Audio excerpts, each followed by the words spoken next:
Hey Mooch Crap J-Dubs. Hey guys, what's going on? Mooch, Crap, J-Dub. Hey Mooch, hey Crap, hey Jay. What up with your Crap and Mooch and Jay with? Wake on up.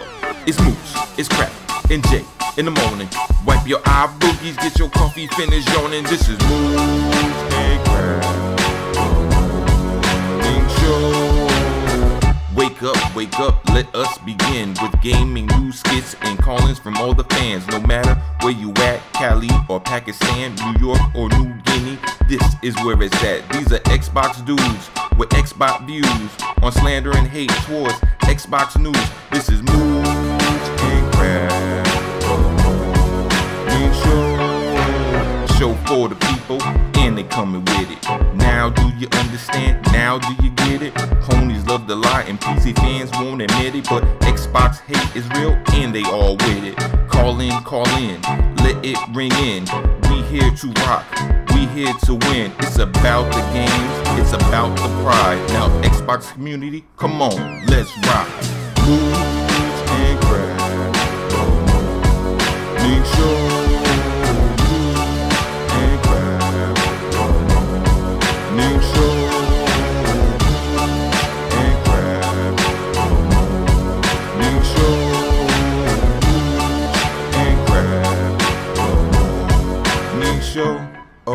Mooch, Crap, J-Dub. ¿Cómo están, bitches? Hey Mooch and Crap, hey Jay. Hey Mooch and Crap. What up, Mooch and Crap and Jay? What's up, Mooch and Crap? What's up, J-Dubs? Hello, Mooch and Crap. What up, Mooch? What up, Crap? Hey, what's up, Mooch and Crap? You guys have the best damn podcast on YouTube, bar none.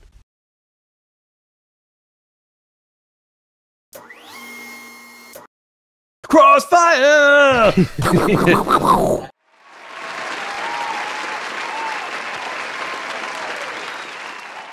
Good morning, everybody. Nothing like a little promo for a Crossfire last Friday, right? Huh? That's how you like to wake up. That was a clean one, too, man. It is. It's crazy. It was a clean one. It was. It's like I forget how clean that sounded, too. You did a good job catching that. Oh, so it's so great because me and Crap, we do these sound effects. We have these one-liners we kind of come up with, and then we use them. And then Crap's like, "Was that a recording or was that actually you?" They're so goddamn clear. Yeah. So Jay, nice work on that. Exactly. Crap, how you doing this morning, buddy? I'm rough, man. I am rough, but hey, I'm so rough. I mean, I am. It's like, you know how sometimes like you might not feel great and you're doing a podcast and you're like, well, there's other people there, so maybe they'll pick up the slack a little bit. No, when it's M&C Mornings, it's just us.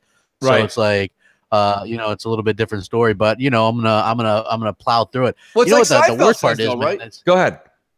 yeah, it's just is like, because my work is like a lot of times just out in the heat, man, and it's like we're officially in summer, which means the feels like is like 115 degrees, and so that just kicks your ass, and it takes a little while to get used to, in terms of doing that like daily, and it's just Well, a lot of people don't get it. Bad thing. It goes to what you're saying here, right? So you work in the morning, then you got to come home, and like sometimes when you're doing a podcast, a lot of folks are always wondering, a lot of podcast questions. It's kind of fun chance to talk about it. When you do with a large panel, you have a chance to bring up a subject and then let the panel kind of discuss it. A show like this really is a lot of back and forth with me and Crap. Jay chimes in, and then it's the phone calls that kind of set the tone.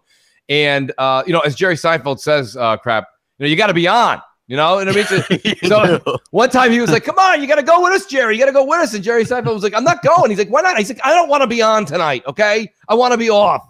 So that's what happens when you got these shows. You got to be on, folks. So with that being said, we are on.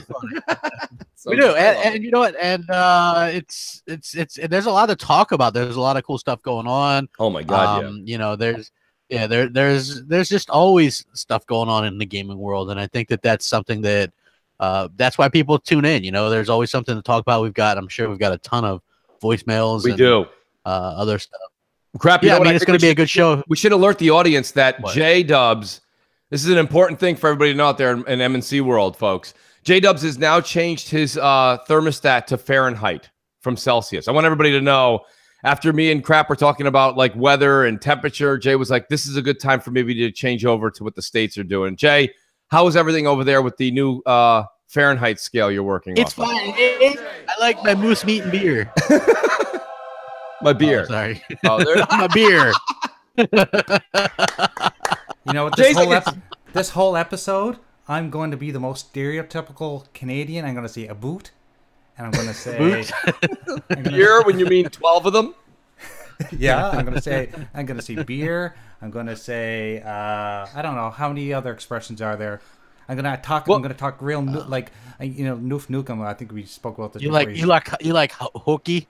You like hooky. We like hooky. It's about the best sport in the world, eh? Hooky. Yeah. Well, you know what's funny? So, Jay, I do have a Canadian question for you before we get into gaming topics. So I was hanging out. Shout out to Spider-Man. You know, Spider-Man knows Spidey on Xbox. So Spidey was gaming with me, and he's from Noof's area, Newfoundland. Newfoundland? Is it Newfoundland? Newfoundland. And I tell you, land. I'll say land, like they're their own planet. They're an island. So what's funny about it though is I said to him, I was talking to J Dubs, and Jay was telling me, you know, he's on the other side of Canada, and he says you guys have a certain way you discuss things, the way different wording for certain things, you know, and that's common to a lot of different regions all over the world. And he goes, I have absolutely no idea what you're talking about. So what is it? What is the difference between someone, say, like from where you are in Canada, say even Montreal area, and then someone from Newfoundland? I know Noof says project instead of project. Oh, what else? Project. Oh, yeah, here's project. another thing. The alphabet is A, B, C, D, E, F, G, H, I, J, K, L, M, N, O, P. So they say H. H. H. That's right. When they say hello, do they say yellow? Hello, yellow, yellow. But here's actually a funny thing about certain parts of Newfoundland, and there's not as much of this in where I'm from in Nova Scotia, but in Newfoundland, they don't pronounce their H's in some words, but then they add an H where it doesn't belong. So, for instance, if they say, "Come on over to my house," meaning come to my house, they say, "Come to my house." Or if they are talking about, let me think of another word that they see. Crap. This is why they're their own HDR. Valkyrie says HDR. Like, do they go HDR? Yeah. Or do they just say DR? No, they say HDR. They just remove the A, right? They can remove it. HDR. Hey, give me that TV with HDR. Like, you know, it's funny because I grew up in Florida, even though I was born in Maryland. But and we call soda, and a roof is a roof, and a party store is a store you go to, like a convenience store, right? Right. Or wait, no, a party store is actually a store you go to pick up party supplies like Halloween or whatever, right?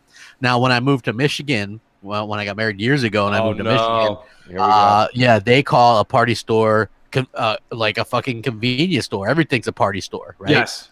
Convenience store is a party store. So Like, does Pop, right? Yeah, up there. Pop. And that used to get on my nerves. Yeah, and they used to say stuff like okay, for me, when you're gonna move something, put it caddy corner. They call it kitty corner. And the first time somebody said that to me. Yeah, I looked at them like they had like two heads or something. I says, "What are you talking about?" See, we actually do. Corner. We do say kitty corner, but everything else, I'm with you. Crap. It's we caddy don't. Corner, We say by the way. soda, not pop. It is kitty corner. No, it's caddy corner. Caddy corner sounds like you just Wow. Yeah, I mean it is. That's what it is. It's caddy. That's what it is. Yeah, it's so great. You know, we have. Well, it was funny when you were making your descriptions. Crap, you were like, a roof is a roof, and this is a this, and I thought you were going to say a horse is a horse. Call the roof, right? You know, or whatever. You know, that's kind of. Here's another thing that people say around here is like sofa. You know, like sofa. Another word for sofa is a couch. They say coach. It's couch. I know, but they say coach, and I don't get that. I've never said that. I always thought that was weird. Well, there you go, folks. We wanted to just clear everything up between the. Yeah, hey, sorry. Yeah. Anyway, if you guys want to call in, yes, you can hit us up at MC Space Mornings on Skype. Yes, and we'll be happy to actually talk to you guys and let us know, man. Caddy corner, kitty corner, which one is it? Yeah, let us know what you guys think and any questions you may have in the gaming world. Crap, we got a lot of stuff going on. That too. You know, there's a lot of stuff happening. I guess we could talk video games. Yeah, just a little bit if you're in the mood. Yeah, it might be a good idea. Yeah, I mean, you know, hey, it's always something. You know, I'm willing to give it a try. Give it a try for once, will you, Crap? Yeah. I know you like these video game things. You know, I happen to like them quite a bit. So I'm it's always excited to see what's going on. So are you getting on board, Booch, with the crossplay train? Yeah, Are- I think I'm Are you coming around? I'm coming around. I think I can do it. I think this is something that needs to happen, especially moving forward on various different games. I'm kind of exhausted on the Fortnite subject, but I think crossplay as a whole is it's something that needs to happen because something especially like, I use Destiny as an example, but it needs to be taken into consideration. Is that a lot? Well, that's quite a dance for them. The thing is, when you have a character, and let's take Far Cry 5 even. So if I'm playing that through, bad example because you can't really bring your progression over as much, but when you come over and you say, hey, I'm playing on PS4, why not be able to play the co-op over there, right, with somebody and be able to bring over your actual skill set that you've acquired on the Xbox? Now, you may still have to buy the title on PlayStation, which is, that's good. That's something that the platform owner wants, the developer wants you to rebuy it twice. That's good for them. Developers. Yeah. Yes. Right? Yes. Steve knows all about it. Developers. Well, what about you, Sweaty guy. He is a sweaty dude. That's passion. You know what? Here's the thing for me, right? Most people, especially later on in a generation, own multiple consoles. Yes. Like you own Destiny on Xbox and PlayStation. Yes. A lot of people do that kind of stuff. I think it would make sense to do cross progression. I'm not saying where you get one game and you can play it. Like if you're going to buy both games, you should at least be able to, have your character's progression on both. I think that would be great. Tied to one account. The way it's done now. The way it's done now is almost how Nintendo's was done with their system, right? It was so backwards. Like you know how, like, let's say my Xbox broke and I bought another Xbox. My games aren't tied to that Xbox that I had that broke. No. They're tied to my account. With Nintendo, for the longest time, your stuff was tied to that particular box that you had. Yeah. Right. Yeah. And so if you've spent hundreds or thousands of dollars on games, that's why digital is something I don't really do with Nintendo even to this day. It's like kind of a pain in the ass, but it's because it should all be tied to your account. If I'm on Call of Duty, I should have a Call of Duty account, and it should be tied to that. If I'm a level 55, 10 prestige or whatever the hell that they are nowadays on Xbox, I should be that on PlayStation. I agree.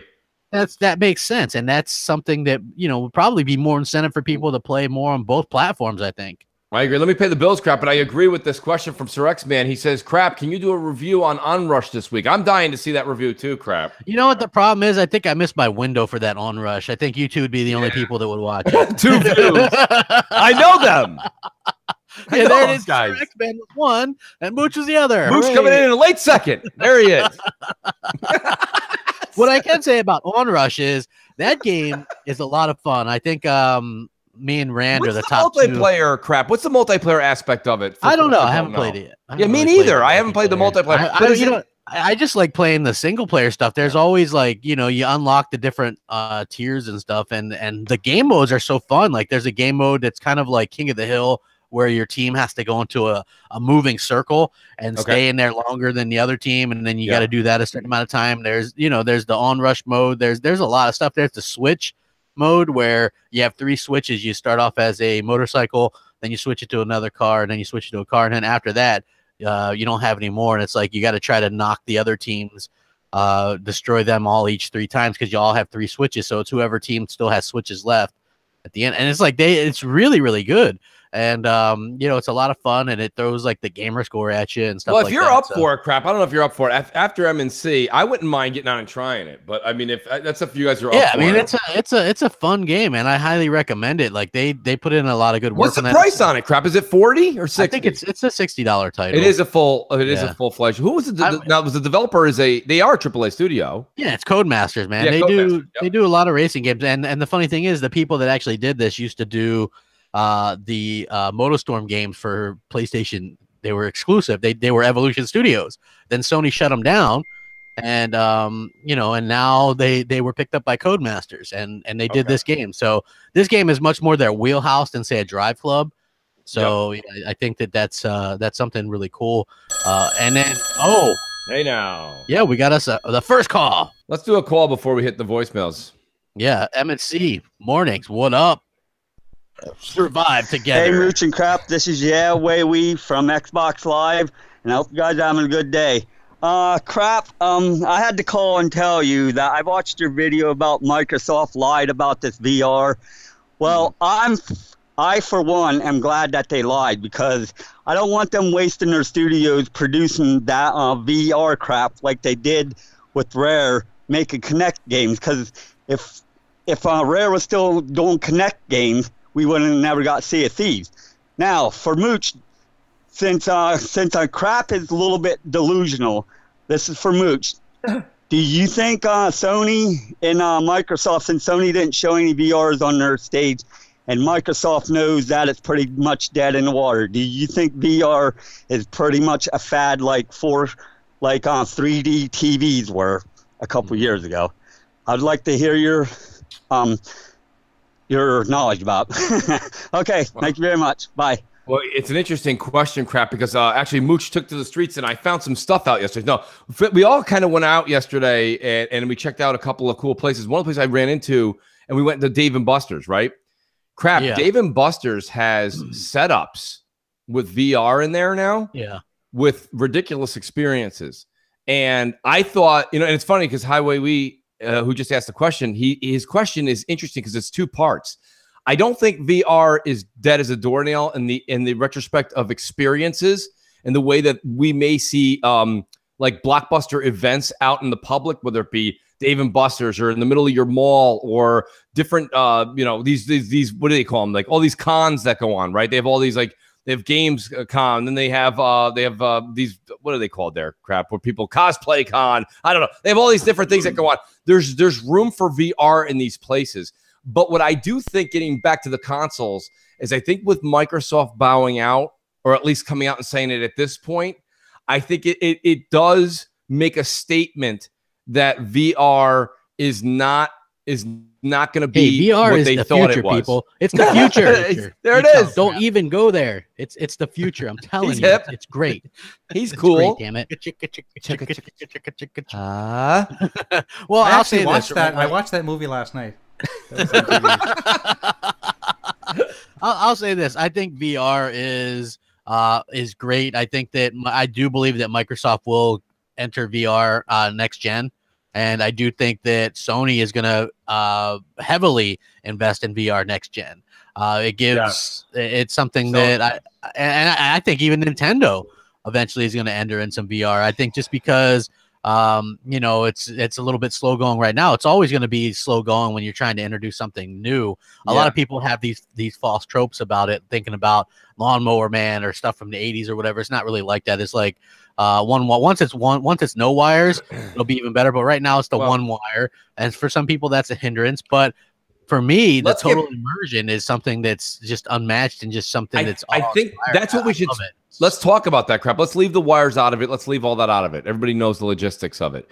Let's get into what you just said, the immersion. That may be the one thing that kind of takes me, makes me not a fan. I see where you're coming from. I can't even rebuttal what you're saying, because if you actually enjoy that, I want to play a Gears game in that. I want to visit Halo in that. You know what I'm saying? Like that's the stuff that I want to do. Like that's really, and I'm not saying make those instead, but they did make a AR VR Halo demonstration or something, and I heard it was amazing. Yes.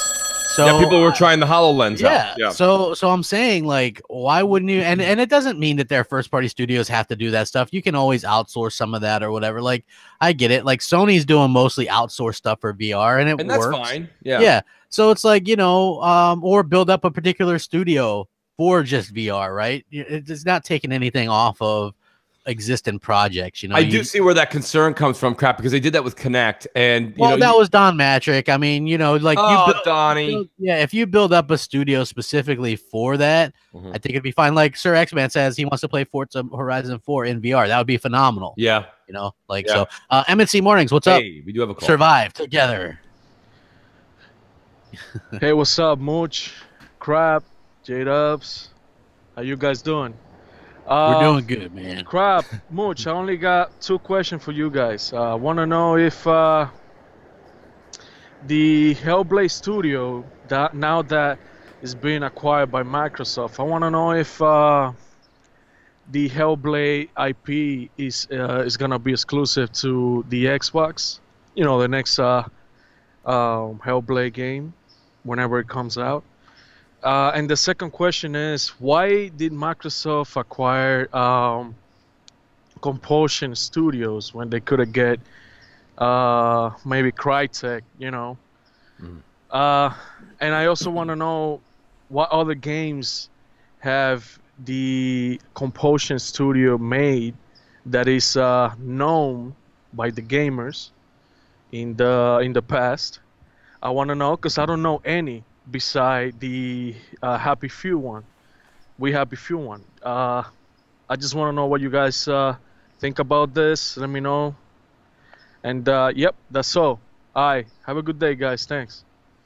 I think that second part, crap, you should answer because I was wondering if the folks that developed We Happy Few do they have a pedigree of anything behind them that they've been known for, or they something did Contrast, which was a game that was for the PlayStation 4 launch, and then eventually it came over to the Xbox, and now they're doing We Happy Few. So they've actually had various workings with Valve on the Orange Box. They worked a little bit with They assisted with Far Cry 3. Now, is We Happy Few out of preview? That's a full... No, it releases in August. Okay, I knew it was coming. It was either released or it's coming out. Okay, so, I mean, I wonder once that releases, how much of that studio is going to be dedicated to just taking care of that game, because it is an open world kind of simulator, right? Or if they're going to go right into a new project. I wonder what you're going to have probably some people that are going to continue to support that game post-launch, and then they're probably going to start off on their next idea. But the reason why Microsoft got them was they have these wild ideas for the single-player games. Right. So, I mean, like, that I think that's probably a big reason. They use that like Art Deco style, which is like in contrast, and I'm interested to see how We Happy Few turns out. Yeah, because I have the preview program one, which means I'll have the full version as well when it launches. When that game when we all saw that trailer, remember it took E3 by surprise that year. Yes, it did. It was like a BioShock. Yeah, and so everybody thought BioShock type game, right? Look, that's awesome. And then when you play it, it was like only that first part was story based, and then the rest was like survival, right? And then people really didn't like that, and that's why this game's been so long in development, because they're changing it around to make it more story based, right? Because seriously, when you get out of that original opening part, you're like, okay, well, now I have to find food, I have to find water, I have to find this, right? It was just like a big pain in the ass. Like that, I don't want to do that, man. I wanted to play through like what I thought would be a story, you know? Like, guys, I've got a question here that I was this kind of brought this up to my mind. So these games that go into game preview, right? And they take lots of different turns during their production. Because they're going in game preview, do you think the misconception to the gamers is that this game is almost done?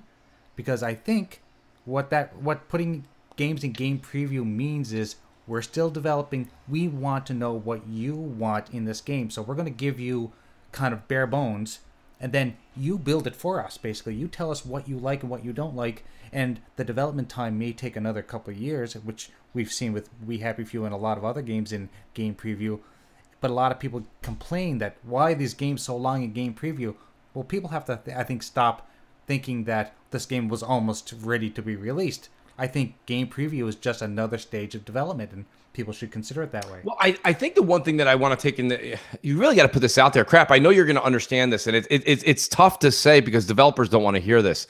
But, you know, at a point right now, listen, there's no more next generation lull. And let me explain that to you guys in the audience.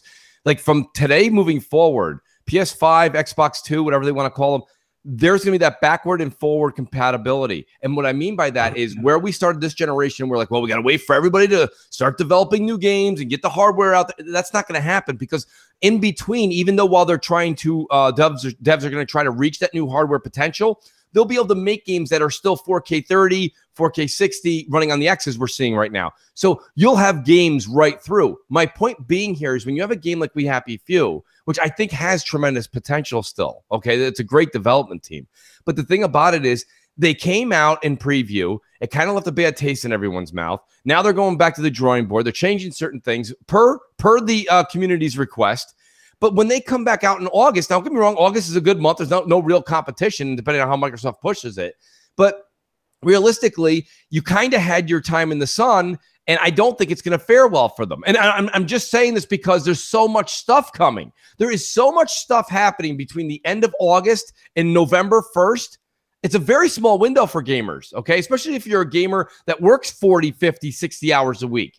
You know, you don't have time to do all these things. So to go and pay $65 after tax for We Happy Few the full game, you know, if that's what they intend to charge, because I think the preview crap was $30 that you paid, and you'll get the full game. But I mean, $60 for everybody else. When you know you've got games like Spider-Man, Shadow of the Tomb Raider, you know, all of the Call of Duty, Red Dead Redemption, all these other things, Forza Horizon 4, all these other things coming out, I think that's where you miss your window because you've already kind of left that bad sediment in people prior with game previews. So you sometimes in this world now only have one time to shine.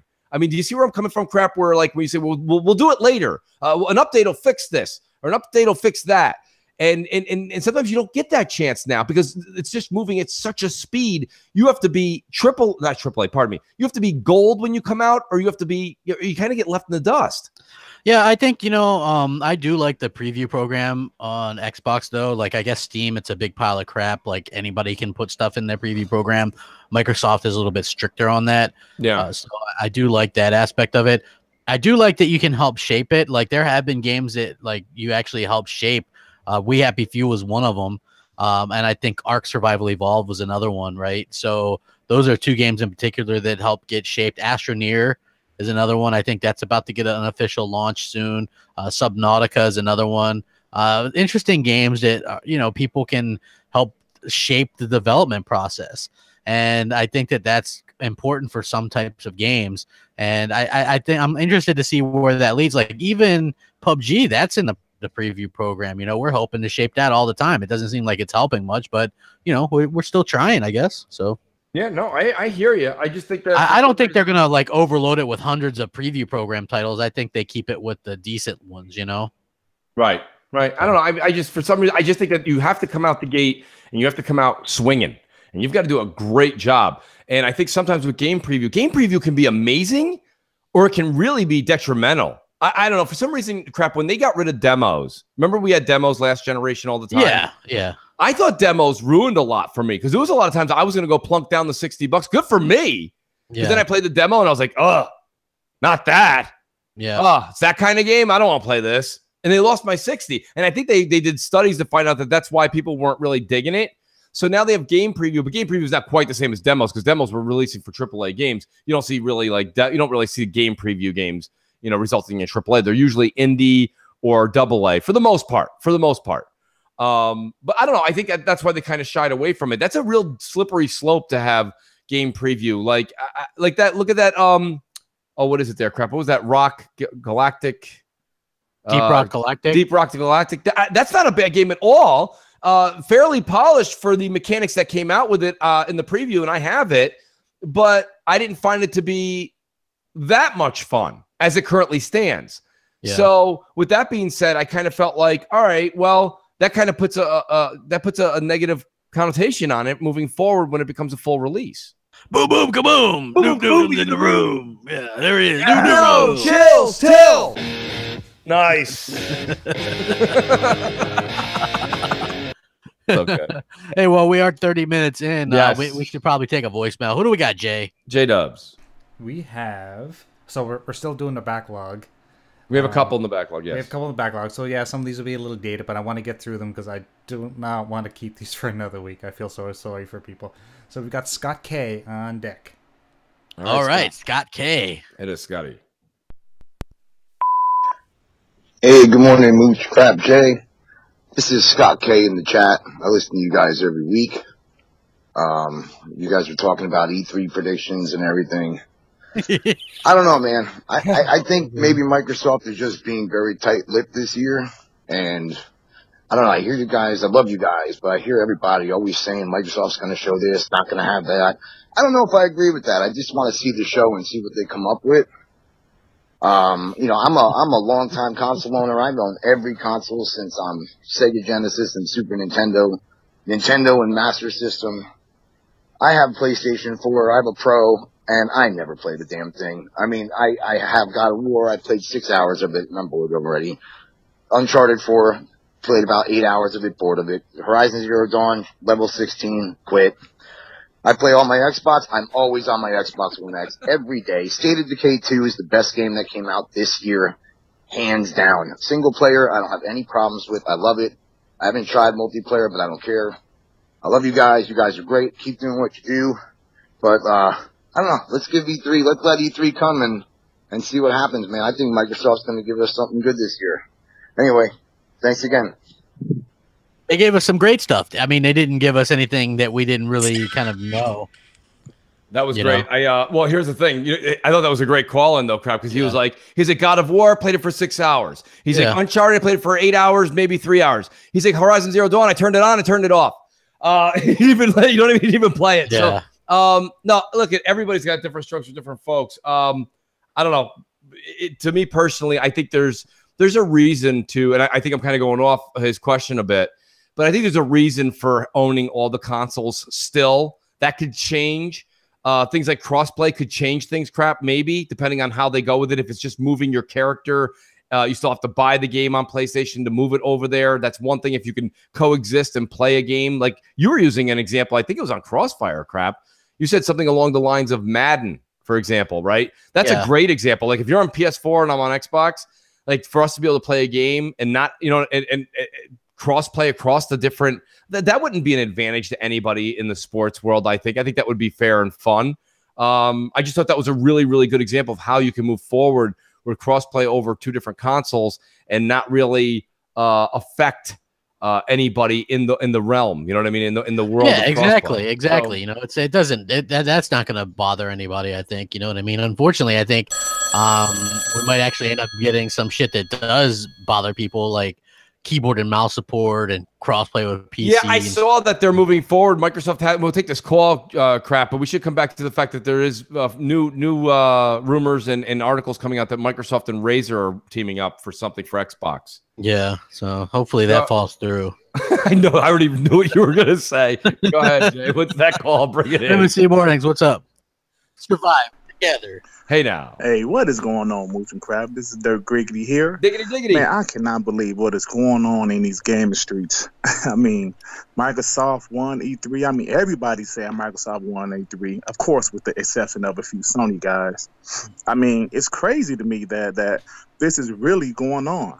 But I want to ask you guys something, man. About media bias, right? We've been talking about this all generation, and I got to ask you guys because it's crazy to me that Sony's actually getting criticized, that they're actually getting killed by media, like about this crossplay thing. Well, let me ask you guys a question. Do you believe it's always been a Sony love over Microsoft hate, or is it always like the market leader gets favored more? Because let's be honest, y'all, last generation, the 360 was loved more until late in the generation. Well, of course, the exception is for Nintendo because Nintendo does no wrong. But what do you guys think? Is it the market leader gets more loved because they want more clicks, or is it just everybody loves Sony over Microsoft? Thanks, guys. Peace and love. Well, I'll start if you want, Crap. Or Yeah, you can. go ahead. Well, here's my thing with it, Crap. Is I think and Diggity, great question. Thanks for calling in, dude. Always awesome to hear Diggity. The thing about it is the media is, they blow with the wind. So yeah, I mean, to a certain extent, it does favor the market leader at times. I think that's true. In the instance you're seeing now with the media, kind of taking Microsoft and Nintendo's side, is it's really hard for them to speak to the masses and sound anti-consumer, right? That's their whole thing out there. They're on board with Microsoft's Unity candle, right? I think everybody got an Xbox One X that's in the gaming media and a huge Unity candle to light. Yes. So, right, that came in the package with the 50 games. Yeah. Yes. That, by the way, Crap, great LP. Yes. But realistically, one of my favorites. Right? We play it just before dinner. Listen, Yes. I'll tell you, the thing about it is, so the media can't really go against crossplay. It's anti-consumer if you say otherwise. So they have to look like they're doing their due diligence, looking out for you, the gamer.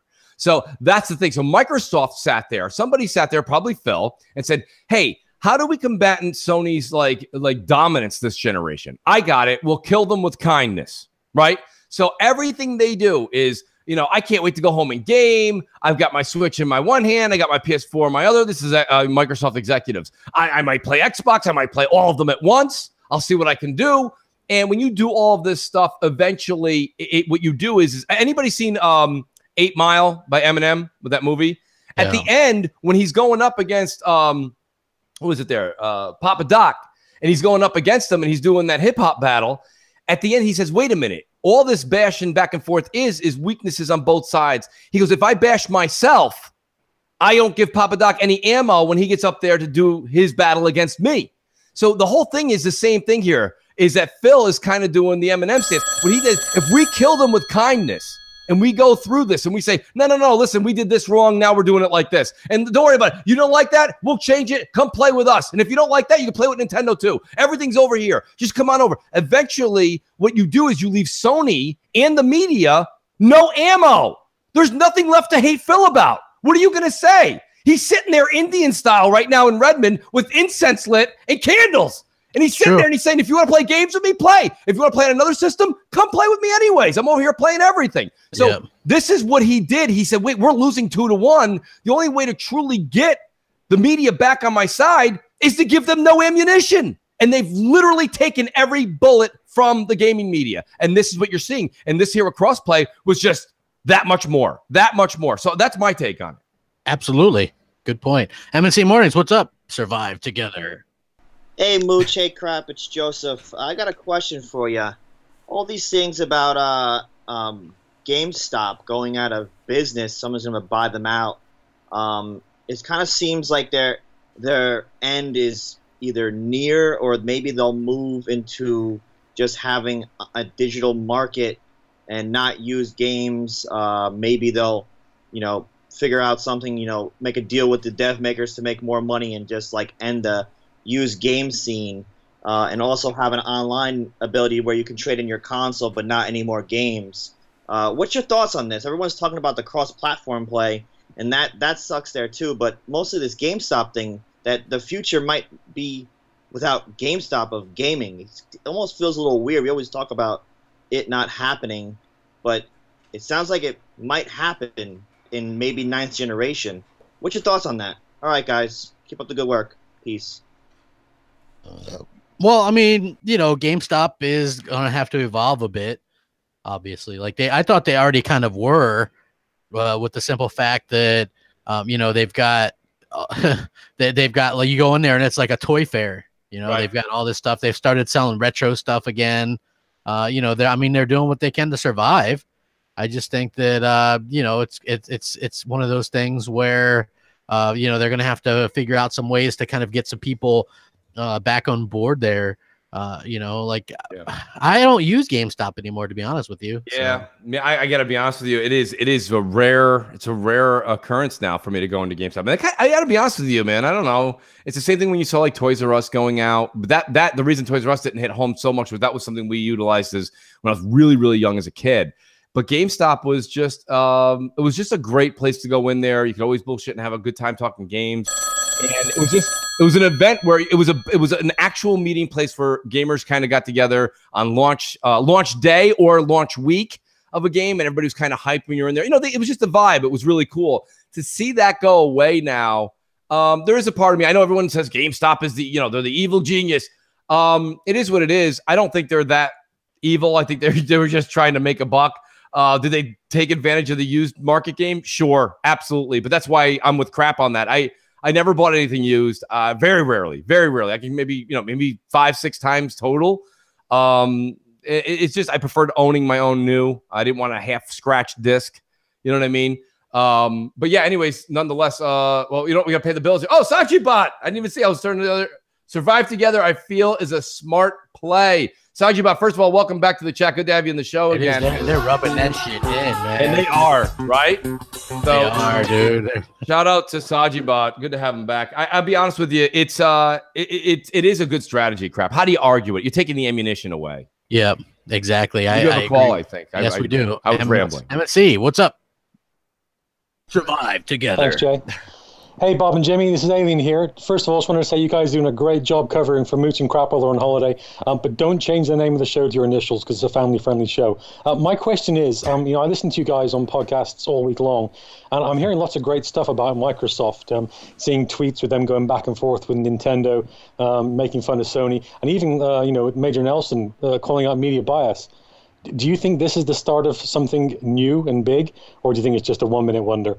Like to hear what you guys think about that. Great show. Thanks very much. And I'll catch you guys later. That's a great point, Crap. What do you think? I mean, do you think that this is just a flash in the pan, little pro Microsoft, the old Emerald, like bam, throw a little in the pan. Like you said, though, Microsoft has been doing this damage control stuff where they're doing nothing but pro consumer stuff for years, right? Yes. There's nothing to really complain about, and I think that's by design. Sony, on the other hand, they never really changed as far as I could tell, right? They just took advantage of some Microsoft blunders. They weren't really like, it's easy to go, hey, we're hashtag for the players. Right. When the opponent is doing, when they're supposedly trying to take your used games away and all this kind of stuff, right? Now and none of that stuff there, which by the way, they weren't trying to take anybody's used games away. Now that that's not happening, Sony's kind of like doesn't have any of that ammo, like you were saying. So what can they do? And Microsoft took the power away, Crap. Yeah. So now it's like, and that's by design. Look, it's not a secret that everybody was talking about 1080p for the entire generation, and then it stopped circa E3 2016. Yep. It's over. Yeah, it's over. I mean, every once in a while you see Digital Foundry do a, hey, look, we're doing a side-by-side of pick any game you want in 4K, and we'll do it on the PS4 Pro. But it's like hidden, right? You have to look for it. But this was the coming attraction crap for 3 years. Like IGN, Digital Foundry, all of them. They were all doing their interpretations of the difference between 1080p and 900p. Can you see that shadow crinkle in the back? No, I can't. Yeah. Yes, you can. And that's why 1080p is better. And now you don't hear that anymore. Now it's not, that's not to be discussed. So power's not there. We're back to games. So Phil addressed games by getting 5 studios. He did. And he really addressed it by getting one that Sony PlayStation fanboys love, which is Ninja Theory. Oh yeah, we didn't answer that first part of the question, Crap, which we should. Yeah. Here's my take, and I want to hear your opinion, Crap. I do not think they're not going to do it. No, they won't do a Hellblade 2. They're not going to do a Hellblade 2. I don't think they've done a sequel yet. They're doing, I mean, look, Hellblade just now crossed the 1 million mark. I would think that with that, and that was made with what, a 10 or 20 man team. Yes, they've got the full 100+ man team now. They're gonna make something like AAA resources. Yeah, they're gonna make something new, I think, and I think it's gonna be good. And I'm excited. I hope it's not Hellblade 2 because I didn't like Hellblade. Go watch that Ninja Theory video, folks, after M&C, of course. And listen, it is fantastic when you see the art design that they've said. And one of the lead developers said something along the lines of, we didn't have the ability and the funding and the resources to be able to put our dreams, and now we can. Crap, they showed some of the caricature models that they drew up for like future games. They are beautiful looking, absolutely stunning. So this team is extremely talented in the artistic. Okay, that's something that Microsoft hasn't had on their team. They've got this art design with Ninja Theory. It is Pulitzer. So that is a huge, I think that's going to be the diamond in the rough as we move forward, Crap. No, I agree. We have a call. M&C Morning. What's up? Survive together. Thanks, Jay. Great Canadian web slinger here, Mighty Spidey. All hell Jay. All hell Jay. Guys, I thought you did a wicked E3 last, I guess it's over? Yeah, last week or 2 weeks ago. Anyways, I thought you guys did a really, really good job with that. And I found that a lot of points that you guys brought up in the year, months, weeks before E3, like even like, just Flash, just like Metroid. They did that with the I can't remember that name of that game, but the way they did it, it's kind of like they listened to a lot of podcasters and followed that suit. Not too many, people talking, just mostly games. Even the Gears of War, like they show you a PopGap game for no time at all. Before you can get pissed off, they show another Gears of War game, and then you're like, well, I'm not sure about that. Before you even get pissed off about that, they show you Gears 5. So then the two first Gears game you're not as upset about, or you may even like them because Gears 5 came. So that was a good thing. I just want to talk a little bit about the crossplay that you guys were talking about. Crap, you might have done a video about this. I'm pretty sure you did a video about this a long time ago.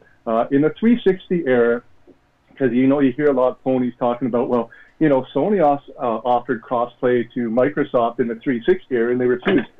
Well, they didn't refuse because that was equivalent to, having sex with a shark. They just were not compatible.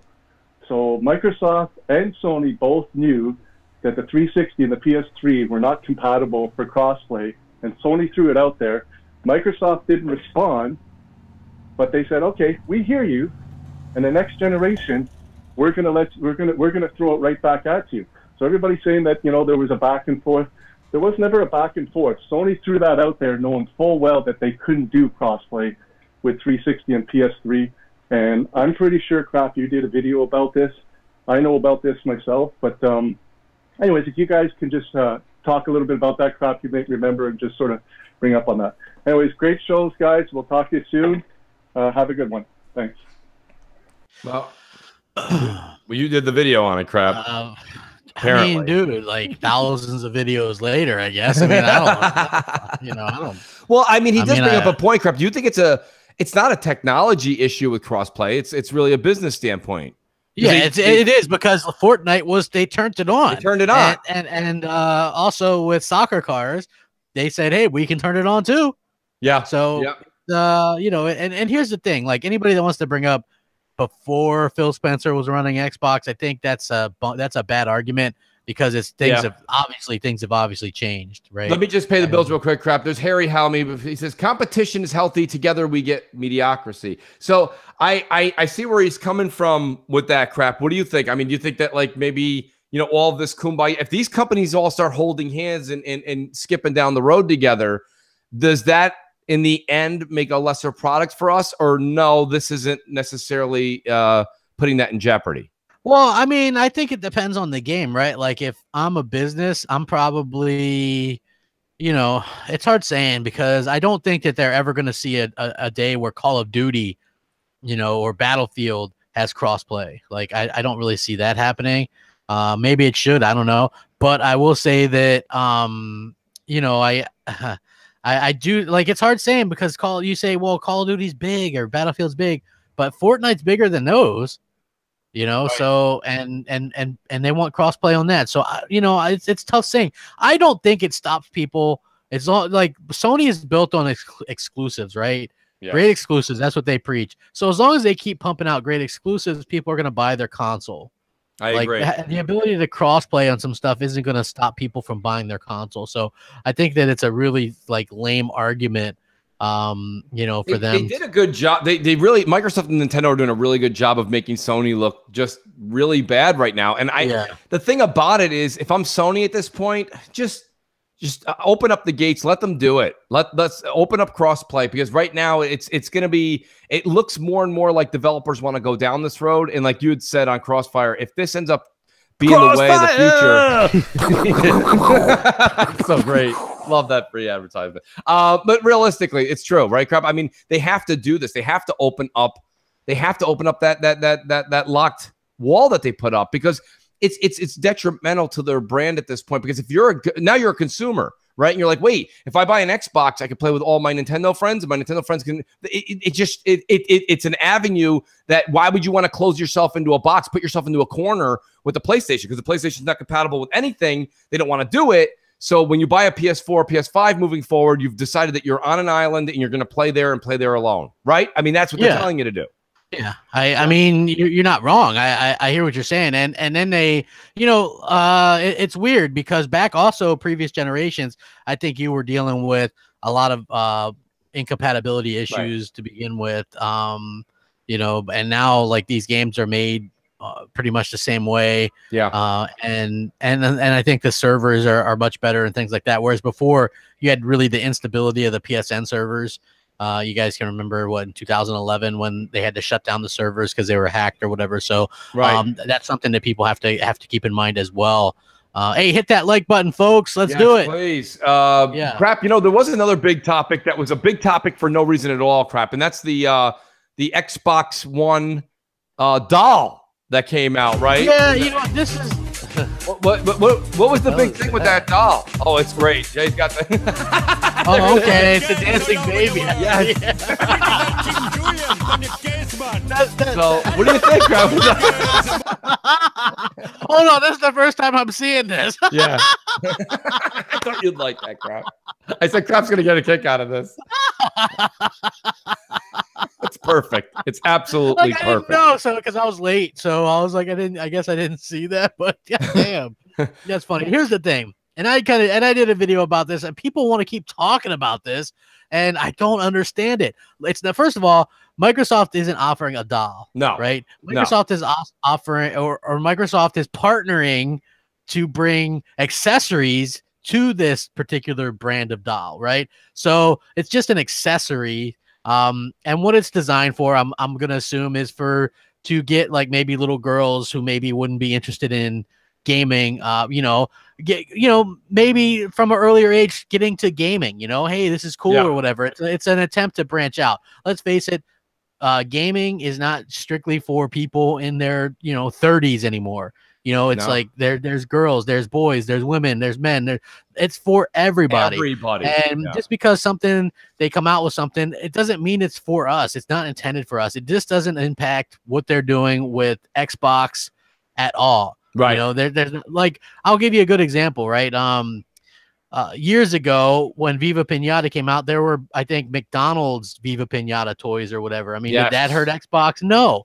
There's Sackboy plushies and stuffed animals. Like, I can literally find PlayStation branded stuff all over the place, right? Yeah. It's completely asinine to focus on this. And it really just shows you how little ammo there is left to hate on Xbox. And that's just the bottom line. Anybody that's using this has no imagination. They've ran out of ideas. So that's my take on it. This is a non-issue. I think it's great. Like, people like Salty, Fox was talking about it as well. Yeah. They're like, this is great for this. It has nothing to do with us, so That's right. let it be. No, it's an advertising. And that's the other thing. Like, nobody wants to everyone's taking it as, it's great for all walks of life and gamers. And I agree, but it's also a great advertising thing for Microsoft. That American Doll series is a huge thing. It is massive. It's very popular. Yeah. It's very popular. So to be able to put the brand with it and show that girls are gamers young, that's a big deal. And that's what Microsoft's trying to get that mindset, folks. Okay, that's where when people say Nintendo's successful no matter what, it's because Nintendo knows that where do they start with their consumer base? Young. And they go all the way up. You have people that are Nintendo fans that are from like 4 years of age all the way up to like past, 54, because they've been playing for so long on that platform. And Microsoft's realizing that now, and that's what they're trying to reach. Sony's still trying to go for that adult crowd. You know what I mean? That's the type of games they have. And there's nothing wrong with that. Let me do pay the bills real quick. Buju Rev says, can someone mooch me a copy of God of War just up and around # save Locke, Crap. So that's for no, let's not save Locke. Locke is gone. I'm sorry. Well, that's great, Crap, but I'm not coming around. Well, there it is. Look, there's nobody more excited. Well, that's not true. There's Xbot 448, but I am very excited for Halo Infinite, Crap. That's just man, it has revitalized me in Halo. You have no idea. A lot of people are feeling that same way. To be honest with you, they're like, wow, I get like this Halo 1 type vibes with it. It sounds like it's going to be open world with all kinds of different various animals and I think that's what people want, and I think that's good. Finally we might get the Halo game that 343 is really capable of, and that's very exciting. Well, one of the most exciting things about Halo is the world they've created, right? And you said this with the VR experience a few earlier on in the show. But realistically, if you make an open world Halo, can you imagine being able to explore that world they've created? We have never been able to do that. It's been quite linear for the most part. To be able to go all over that universe, man, I'm telling you, it's just, for me personally, the attempt that they're doing with Halo Infinite, folks, take this with a grain of salt, but hear me out. Money, resources, and people are going into this game. They've got a new engine. That just shows you the dedication in the Halo brand. And that's so refreshing. It is a B12 shot, folks. It is a B12 shot for you Halo fans. And for someone like me that was kind of falling off the Halo train and completely going towards the Gear, being a Gears head, which, by the way, Gears 5 looks fantastic. But I would say if you just put two things in front of me, and this is not to spark any debate. Everybody's going to go, I think it'll be a 50-50 debate, to be honest with you. I would probably pick Halo Infinite over Gears 5 if I can only pick one. That doesn't mean one's better than the other, by no means. I'm just saying, like, it has gotten me that excited about revisiting the Halo universe. And I think a lot of people feel like that crap. I think this was a real good shot in the arm. Yeah, and same thing with Gears. I thought they did a really good job with, just trying to reinvent that a little bit. You know what I mean? And they did a real good job with that. Just from the, just taking the story from a completely different perspective now. Yeah. Seems like they've gone more emotional, a little bit more open world. You could ride around in that skiff. I think that's something that's pretty cool. And apparently it's not just like a one level thing. It's like you can use that to explore multiple. Hey, we got some money. Harry Halmy says, if you go to McDonald's, I like this. He's working in a moochism here. If you go to McDonald's and ask for a Whopper and they don't provide a Whopper, is McDonald's anti-consumer against you as a consumer, or should you just go to Burger King for a Whopper or Sony for a PS4? So I think what he's asking there, crap, realistically is, is Sony doing something wrong here? Because they're saying, hey, look, we're just saying you got to come to our store to play our game. I mean, that is the old, that's the old thought. I get the business perspective of that, but I also think that when you're claiming to be pro developer and stuff, and this is what developers want, and like I said, it might not be a big deal for some of these bigger games, but some of these indie devs and stuff, and some of these smaller games, I think that they really have, that they really have to think about their player base, right? So what happens is some of these smaller games might have people that want to play, but they have trouble finding games and things like that. And then if you have crossplay, it can really help facilitate having more players. And I think that's where it helps. It's not going to be needed on stuff like Call of Duty or whatever. And I do get that aspect of it. And as a business thing, I get that as well. So it'll be interesting to see, what happens in the future if they actually, kind of work around this or not. I would hope that they give people options, because there's always going to be people that don't. They don't really care. So no, I agree. And I think, listen, the trend is going to be that crossplay is the future. And if that's the future, then I got news for you. Sony can do whatever they want. But what was that rumor crap? There's a rumor that Sony's going to have, they're going to allow crossplay. They're going to allow you to change your name, all this. I saw that on one site, by the way. So, it was one site. Yeah. I mean, it says according to their internals or whatever that they're going to allow that. I mean, but it wouldn't be till after the holidays or whatever. So, you know what we should do, crap? We should take another voicemail. I apologize. We've got so many great call-ins and great questions in the super chat too. Who do we got, Jay? Yeah. So who's up? We've got a new caller, I believe. He goes by Soldat Boga. All right. Okay. Love new callers. Say that 3 times fast. Hey, Mooch Crap, J-Dubs. This is Soldat Boga, Xbox Live. Yeah, I just want to touch on the shooters that are coming out. We got the new Call of Duty Black Ops. We got the new Battlefield 5 coming out, and even some of the the hardcore are not happy with the way these games are going. A lot of people want modern day, et cetera, et cetera. So my question is, do you guys think that in the background or anytime soon we will see more modern day era besides Insurgency Sandstorm, which is coming out? I'm talking about go back to the roots, Medal of Honor, Warfighter, have a sequel to the second game. The story was so immersive, true to life. I've been overseas, and those games just really hooked you in. I know the multiplayer didn't catch on too quick, but look who they were going against at the time: Call of Duty, Battlefield. Well, now we can see that multiplayer is dipping off with those games because people are losing interest. Can we see? Do you think Medal of Honor coming back? All right, guys. Thanks. That's it. Well, what do you think, crap? You're a huge Medal of Honor fan. Do you think that stands a chance now with all of these big guns blazing? Everybody just kind of Medal of Honor's done. Yeah, they're not making it anymore though. That studio is now DICE, something or other, working on. They're working on Battlefield and Battlefront and stuff like that. So okay. All right. Well, I mean, I think he was being hypothetical too. I mean, it's funny. I think any shooter game that decides to come out in the fall has no real shot, right? I mean, it's so true. I just think that it doesn't have a chance. So I don't know. That's going to be a hard case moving forward. It's tough, man. It's going to be an uphill battle. Like I said, I think games coming out nowadays man, they're almost going to wish they had that lull. Developers, not gamers. They're going to wish they had that lull in the beginning of Generations crap, because to be honest with you, that's tough. I mean, you got to come out and be great now, because if you're not, and you're like, well, no, we'll get it on the first patch. Depending on what month you come out, you might not get that kind of time. Yeah. You know? Yeah. I mean, you're right. So I think it'll be interesting to see how that kind of plays out in the future for sure. Yeah. You know, Microsoft, I think, has a leg up though. You know what I mean? Just over Sony and kind of that in that regard. So no, I don't know. Yeah. Well, let me pay the bills real quick, and then I have an Yeah. interesting subject crap that I want to bring up for the audience and you as well. Okay. Shout out to the room. He says, do you guys think that cross-play or cross-progression would affect exclusive content to consoles?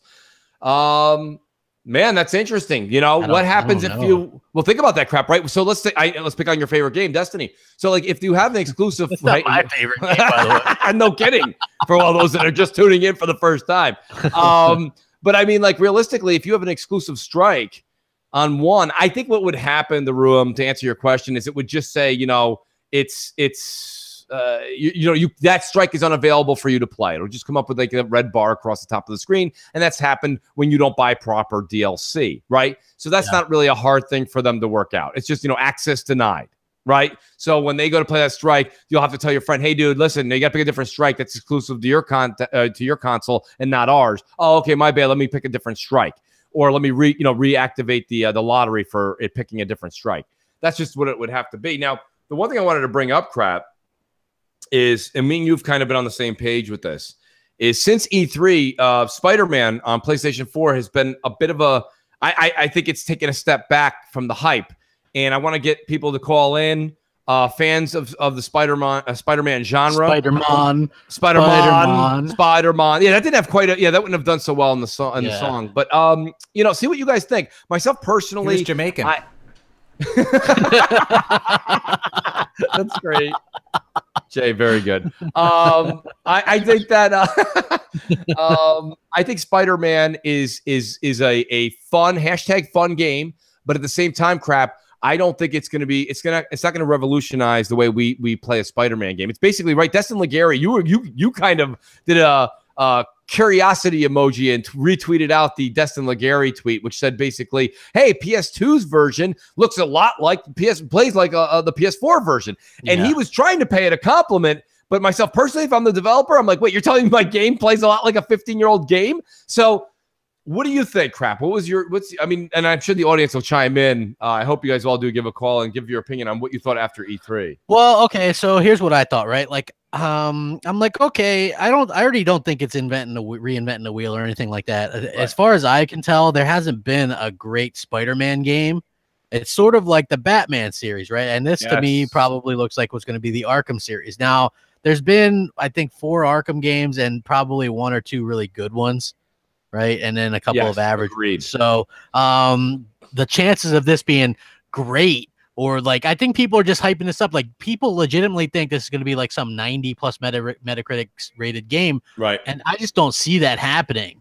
Right. I do not see that happening to me. And I'm not sure if this is because it's not tied into the movies or anything like that, but it just looks sort of generic. Like, you've got all the enemies and they're all like very cartoony. You know what I mean? Like, and then at first I was kind of more on board, and I'm still getting the game, by the way. But then when they showed this gameplay at this past E3, he's fighting all the enemies that look exactly the same in that like jail setting.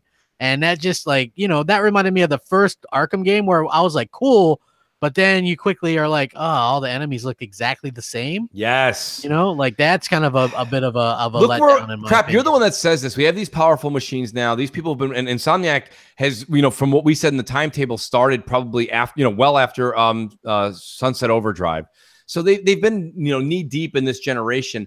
The fact that you have the generic looking enemies and then you have like 4 that are coming up to fight you and then 4 behind, almost like Double Dragon, where they're just sitting there huffing and puffing behind the crate waiting for the first 4 to die, and then the other 4 come out. Like, that's just so generic for this. And I think people are kind of getting into the whole like web slinging and the 3 or 4 or 5 hey, animations. guess what? You're not actually swinging from nothing this time. Well, that's great. So we got to sit there and do some kind of lineup thing to make sure that we're sticking to the thing. You know what I mean? Like to me, like the careless web slinging was some of the best parts about some of those older games. Yes. So the fact that, you know, now you have to actually sit there and worry about that. I don't know. You know, yeah, if you're in a chase scene or you're chasing an enemy or whatever, like I said, the 2 or 3 times you end up like going, you think you clung to the building and you didn't, and you fall, you're gonna be like, come on, man, because then you're gonna lose it. The enemy will take off and you have to redo that segment.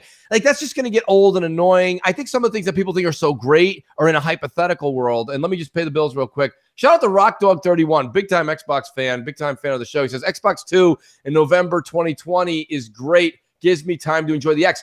RockDog, you're right on par with that. I think me and Crap would sign off on saying 2020 is probably when we're going to see the next gen.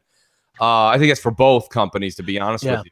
Well, not only that, but I have to say some of the previews for that game aren't glowing, including Zoot, who was on Crossfire. I am Zoot. Yes, I am Zoot. With his little dollar store mic. Yes. And, you know, it would have been nice to have him on there with a good mic, He says he's getting a new mic, so we'll try to get him back on. He's very opinionated, and I really genuinely love him. He also has almost this Dreyer. He does. I was thinking if I brought him and Dreyer on again on Crossfire, like the two of them together would be absolutely Pulitzer. Like, we would get it. I'm not sure who else would get that. I'm not sure. Like the Dreyer report. That was hilarious. Like, I still remember that episode of Crossfire where he's like, I'm going to do the Dreyer report. Yeah, and it's going to be like this. Microsoft needs this. Microsoft is doomed. And it was hilarious. And then he messed it up during the show. So. Yeah, it didn't go as well as the pre-show rehearsal. No, but Zoot was great, and we will try to get Zoot back on. He's well aware that he needs a new microphone. His 2 cents is very valuable as far as I'm concerned. I love following him on Twitter. I think it's going to be a good game. I think it's going to be a 80 rated game, you know, in the 80s somewhere. But I just don't think it's going to be this like 95 rated game of our existence, our wretched existence. You know, we've been blessed with this game now. We can feel that our life has some kind of meaning. And I just seen Fox tweeted to you, swing to the left, swing to the right. There it is. That's so great. Well, I'm excited by it, right? Like, because I'm looking forward to the game because I have it pre-ordered. I better be excited about it. I just got to say, I was actually a little bit disappointed with what I saw personally. That's not my bag. Baby. Exactly. Exactly. So, you know, like you probably were a little bit right on that aspect originally because you were like, I don't know. And then everybody's like, well, look at that, you know, look at that, you know. I just think that, you know, and like, I think you nailed it, Crap. I'm not going to rephrase what you said because I'm going to stand behind exactly the words you put out there. I think the game's going to be fine. Sometimes I am right. I said Sea of Thieves would get lower score, but I said that it'd be a good game for me, and it is. Right. Like, look at Thumbs. This picture is the doll, by the way. I know. You'd be absolutely insane to think. Like, me and Mooch were talking about it when we had Craig Duncan here. We didn't think the game was going to score very well. No. And he didn't think it was going to score very well because how do you score that type of game? Yeah, he right. Didn't. That's he the real said it. Remember, he goes, "We're not out here looking for 90s." He's I don't expect it to do. He goes, "If you like the game, you like the game. If you don't, you don't." But he goes, it is for a certain type of game. You know what I predicted for the Metacritic on State of Decay 2? 68. You know what it is? A 68. Yeah. I mean, Mooch even said that. We're like, this game is going to get destroyed. Exactly. Rack them up. Crap. Yeah. So look, I knew it was going to get it. But again, I don't live or die by that. I'm just saying a lot of people are acting like this game's going to like reinvent something. And I think it's not. And and the problem is see, I try to walk on eggshells here because I understand that a lot of gamers are tied to comics, right? Look at the threads on all the forums and on Twitter when Infinity War came out, right? And all these different Avengers movies and the different. I understand everyone's a comic book fan. All I'm asking for is when we have a Spider-Man the video game conversation between now and September, and then after the game launches, is to leave the fondness and the affection you have towards the comic out of the discussion of the game. That's all I ask, because that's not fair. Like, I like Star Wars very much, right? But I was able to separate the movies from Battlefront to discuss the pros and cons, the things they did right, the things they did wrong. And you guys know I wasn't a big Battlefront fan. So, I mean, you have to be able to sit there and say, what was the good? What was the bad? What was the ugly? And if you're just going to say, no, Spider-Man's my favorite person in the whole world, I got Spider-Man bed sheets. Yeah, well, I can't argue with you then, right? I mean, Xbot and Boom. yeah. So I mean, the funny thing was because Boom's like, I love, and I can't even do a Boom impersonation, but because he does that thick New York accent. Yeah, but he's got the accent. Like, I love Spider-Man. Spider-Man Shattered Dimensions was great, and I'm like, dude, that's like a 72 Metacritic though, bro. It was the greatest Spider-Man ever. And then the other one, he said you were like, the other one got a 62. 62 or something. And he's oh well, I loved it. It was great. So people that are predisposed to like Spider-Man are gonna like the game, right? Yes. I'm sure it's gonna be fine. I'm just saying for me fun. personally, it's gonna be polished. Yeah, like look, Batman Arkham Knight. A lot of people love that game. Yes. You didn't. No, well, I didn't care for Arkham Knight, dude. No, I didn't. I also didn't care for, but like you made a good example before with the Arkham games. What was the one that was made by not Rocksteady? It was the Arkham Origins. Right? Yeah, which was made by WB Montreal. So a lot of people, all you guys that are listening in the chat and that are listening later, there's a lot of you guys that didn't like that game. You didn't like Origins. And now what I'm thinking is that this is the Spider-Man version of Origins.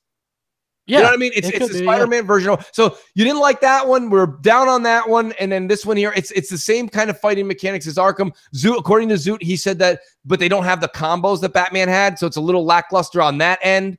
And I just think it's going to be a Spider-Man game. You're going to swing around, fight people on rooftops, chase them through the city. And when you do that after 3 hours, unless you're a Marvel fan, super fan, where you're like, oh my God, like a lot of these people are showing too crap the enemies in Spider-Man. I'm not a Spider-Man fan, by the way, in comics. So I don't know all the 3rd, 4th, 6th, 7th tier villains. You know what I mean? Yeah. They're like, oh my God, is that Jimmy 2 times you're fighting? Get the papers, get the papers. Right? Yeah. Well, you know, yeah, it reminds me of like the DC stuff, right? Like we all know who Thanos is, right? So but you know, like when I went to watch that terrible Justice League movie, I didn't even know who the hell the guy was. Like Steppenwolf, that's a band from the 60s to me. Right. You know, so if you're not a diehard fan, you don't know who these are. Like when they showed some of the enemies in the Spider-Man game, I'm like, who's that? Who the fuck is that? If it's not Doc Ock, right? If it's not him or the Goblin, and or maybe that's the whatever Sandman. If there's not a couple of these guys, you know, Venom. Yeah. And then all of a sudden they're like, oh my God, it's Jimmy 2 times. Not only that, but Zoot did make another great point. He said, if you're expecting some kind of wacky stuff like previous Insomniac games, you're going to be out of luck because this is a Spider-Man property owned, you know, by and that was a really good point that I never thought of as well, because we all are like, maybe it's going to be like Sunset Overdrive where they have all this zany stuff. You can't really do that because you have to follow some guidelines that come down. So from the top. So the zaniness and the creative ability of Insomniac games won't truly shine because they're not allowed to. Yes. And that's a very good point, Crap. A lot of people don't think about it that way. They're like, well, Insomniac's making it. So remember, he gave an example. So it was like, if you think you're going to get one of those, like, you know, noisy cricket guns, you know, or something, you're not. You're not going to get anything. You're not going to get anything at all that's outside of the realm of Spider-Man. And you guys all may be like, that's fine. But literally 2.5, 3 hours, 4 hours, 6 hours, 10 hours, 12 hours in of just web slinging around and collecting collectibles around the city. That was the one thing about Sunset Overdrive that I said they need to build on. They need to make the environment more alive. And that was the other minus that Zoot said that really hit home for me. When you land on the street, he said the environment felt dead. There was no like interaction with the that was always one of my biggest complaints with the Arkham games as well. Yeah. They always had some kind of weird reason why there's no people on the streets. Right. Yeah, why is there nobody around? Hell if I know. I mean, Arkham City, I thought made sense because they were like, you know, that was a boxed in. They made like that prison wall, and that's where everybody was. So the only people on the street were the thugs. I get that. You know, all the bad guys. That was cool. But like to say like all of a sudden you've got like nobody on the street in Spider-Man. Like I wanted to see the city alive. That's what they showed when Spider-Man was going through. Remember that? I know it was just a CGI, but he was jumping through that cafe. You know what I mean? And it was like all the people were in there. Like you don't see that in the game. And I thought that was the problem. You know, I don't think they interpreted it. So I agree 100%. I'm shocked we didn't get any calls because Spider-Man people right now, I picture them all picking up their phone, dialing so fast. They're seething right now. They're like, how can they? Moochie Crab said that? Oh my God. Don't you want to hear? I want to hear from a Spider-Man fan that what is it after you hear what some people are saying now? And another article came out and said the web slinging it didn't feel good. So, and these are the gaming media folks, not just Mooch and Crap. Yeah, like I get they want to be mad at Mooch and Crap, like right, naturally. like that old Bert and Ernie meme. Mooch and Crap said, "What about Spider-Man? I'm on my way." I'm on my way. Let me get my coat. Yeah, I don't know, Jay. We'll do another voicemail while some people are figuring out how to Skype us. I think they should know by now. Yeah, right? Yeah. Okay, so we've got he's not a first-time caller. He's called a few times. It's La Rule 2.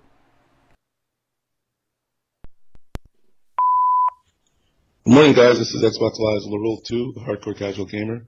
I just wanted to quickly give you my E3 predictions. I think the show will start with Forza Horizon 4 and end with Gears of War 5. The top 3 announcements in reverse order. That's always good. Number 3, the return of the avatars. You're going to be able to use them in games.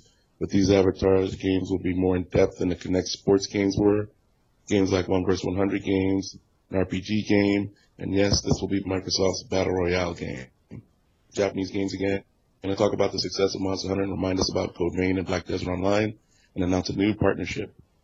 Nier Automata and a Persona game will be coming, and then they'll announce a new exclusive Japanese game. And I have no clue what that is.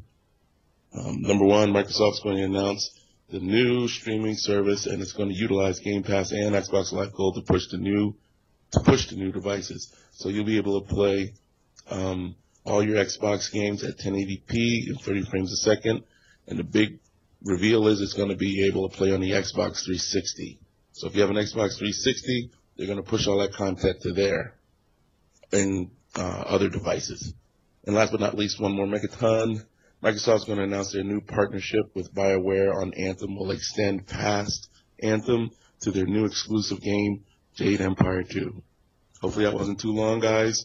Thanks, and I'll talk to you from E3.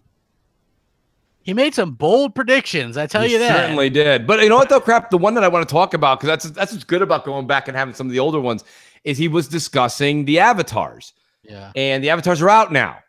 Well, they're out for some people. Insider program, yes. Yeah. And real quick, Harry Helmy in the chat, he says, I have seen a lot of NPCs in Spider-Man. Harry, there's I wouldn't use the word a lot, first of all. I would say, anywhere from maybe 6 to 8.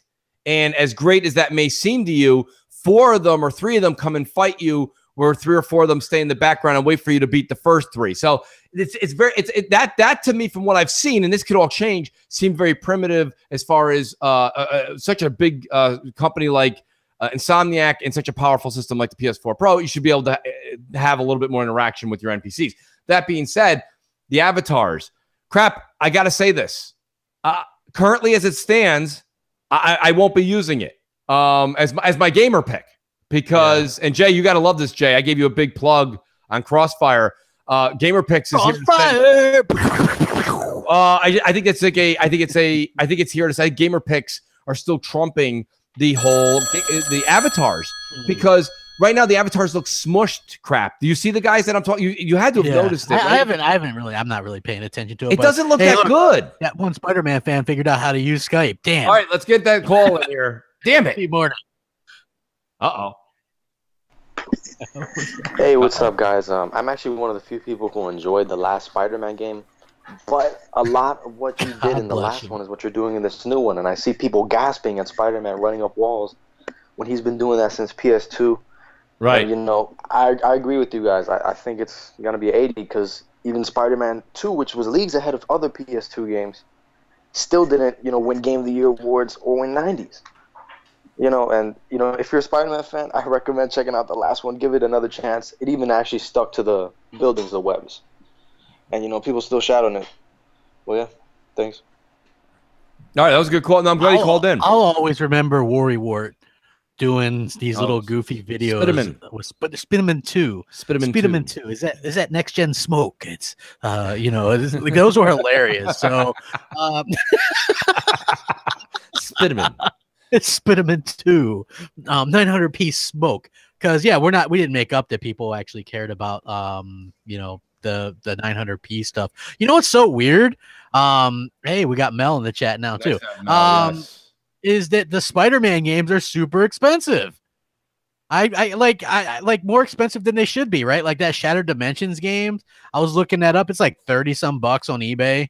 Really? Yeah. The Xbox One version of Spider-Man, Amazing Spider-Man 2, that's super expensive. Right. Like I don't even know why. Like hell if I could even tell why, Right. I don't get it.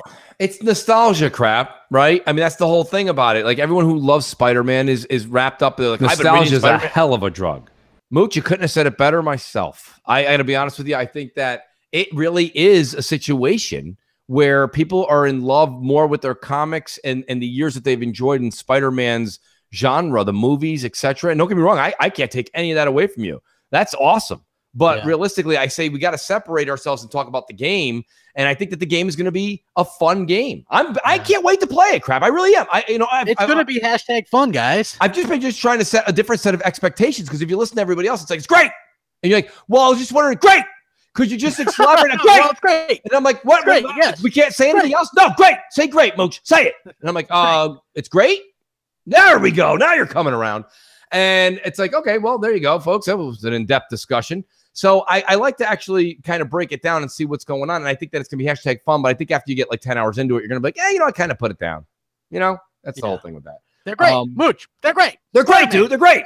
Gold. It's gold. It's gold, Jerry. Gold. All or nothing says Mooch. The new Spider-Man game was great. He did play it at E3. I think it's #fun. All or nothing. I don't know if I'd use the word great.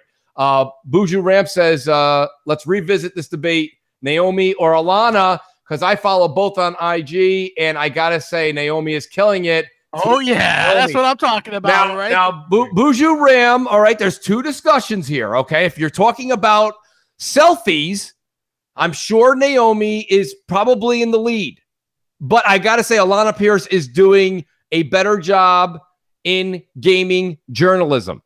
So I think that's where I'll draw the line. Crap, would you care to comment? Okay, I think that Alana is much better at being a actually being one of those reporter types, right? She actually she's written really good stories and stuff like that. If you're just talking about who is more attractive, then I think it's pretty easy. It's a pretty easy discussion. And maybe I like the Australian accent, crap. Okay, maybe but guys, saying, this is what happens when Crap meets both of them in a room. Como estas, bitches? that could very well be what happens. Maybe we'll get Crap to E3 next year and find out. Yeah. Well, hey, you know what? I think part of the reason that Mooch feels the way he does is that one of them has him blocked on Twitter.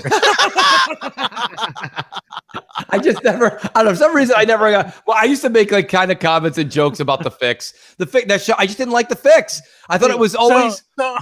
So here's a little funny joke. It's an in-joke between me and Mooch, right? Yeah. I'll send Mooch, like, we'll always DM each other on Twitter, like interesting stuff that we see on Twitter. And I always send him stuff from like, it's the same IGN, 4 people he sends me. I send him like, oh, what do you think about this, Mooch? He's like, they have me blocked. That's blocked. I'm like, it's the same. And he goes, man, that's a lot. I go, it's not a lot. I go, and I show him clips, and I'm like, it's the same person. I can't change the same person. Yeah, it's like IGN, Naomi Kyle, Cliffy B, Greg Miller. Everything I said to Cliffy B or Greg Miller, the same thing to everybody. I think a lot of people in the Xbox community are blocked by all those people. Even a couple. I won't mention names. A couple of people say that. Hey, I'm like, do you see this? And you're like, I can't see it. I'm blocked. I'm like, I'm blocked. And it's just always like block Crap. Yeah. Now, see, I keep a mental note of who Crap's blocked from, so I don't keep sending them the same one. He's like, I'm like, you have the same number as blocked, but it's just that I don't send them over and over again. He goes, yeah. That's inside joke, folks. Inside joke. I just think that Naomi Kyle is better. Naomi Kyle did. I have to say, I haven't watched a Daily Fix since she left. So, well, the thing is, the Daily Fix is no longer just like Alana's. It rotates now. You have Damon Hatfield in his little hat. Well, I never want to watch that. Right. Destin Legary does it sometimes. It rotates. Alana's not always doing it. Because she's doing assignments and stuff. That's why she's all over the place. She's doing all kinds of different things. They should have probably just found somebody to replace her, because Jessica Chobot used to do the Fix, and then she had a kid, and then Jessica Chobot invented that, as far as I'm concerned, and she was the best. She was the best. And then Naomi Kyle filled in for her doing Correct. that, and then she ended up just getting the job full time, and Jessica Chobot left and was she doing. left. Yeah, she went to go do like she did game development. She does something else. I don't know if is it Nerdist. She does I don't know. Nerdist. Is it Nerdist? Yeah. Yeah. That's not really stuff you want to be associated with. If somebody says Apparently Naomi is thicker than a Snicker, I don't. Well, I don't, there you go. I don't really agree with that, but okay. I don't think so, but that's funny. Though. I'm not even going to get into why, No. but I'm just saying that's not accurate. Crap. All right, let's take another voicemail. Great super chat there, buddy. Thank you. Okay, so we've got an old friend, I can't even pronounce the name. Elemenopino? Elemenopio. Nice. Elemenopio. Hey, Mooch and Crap. What's up? This is Elemental I just want to say what's up and give my little 2 cents about the E3 coming up. It'd be great if they announced some smaller studios that they created just to make, maybe like AA games that actually exploit, new tech, new innovations. Same thing with kind of like what Sony does when they're showing off new shading or new lighting or whatever. I mean, come on.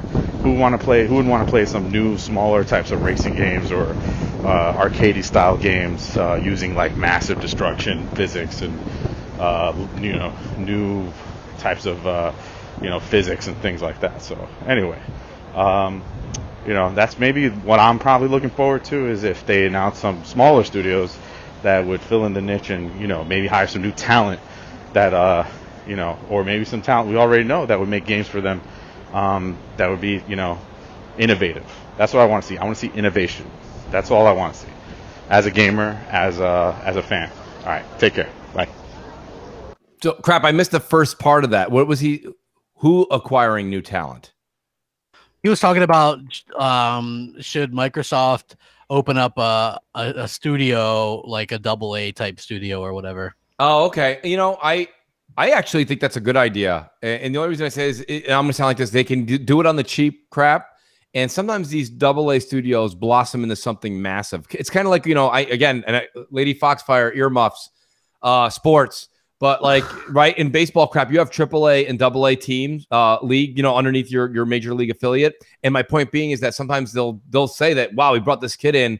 He wasn't very good when we grabbed, you know what I mean? We just kind of picked him. We put him in single A, and he just started crushing the ball or he's throwing over 100 and he's striking everybody out. And all of a sudden, so having a AA team come in and giving somebody a chance that normally is just kind of kicking around in the California area that can program and make a decent game, they can blossom with the right tools. So Elemental PO, shout out to you, man. Good idea on that. I've been actually kind of thinking about that.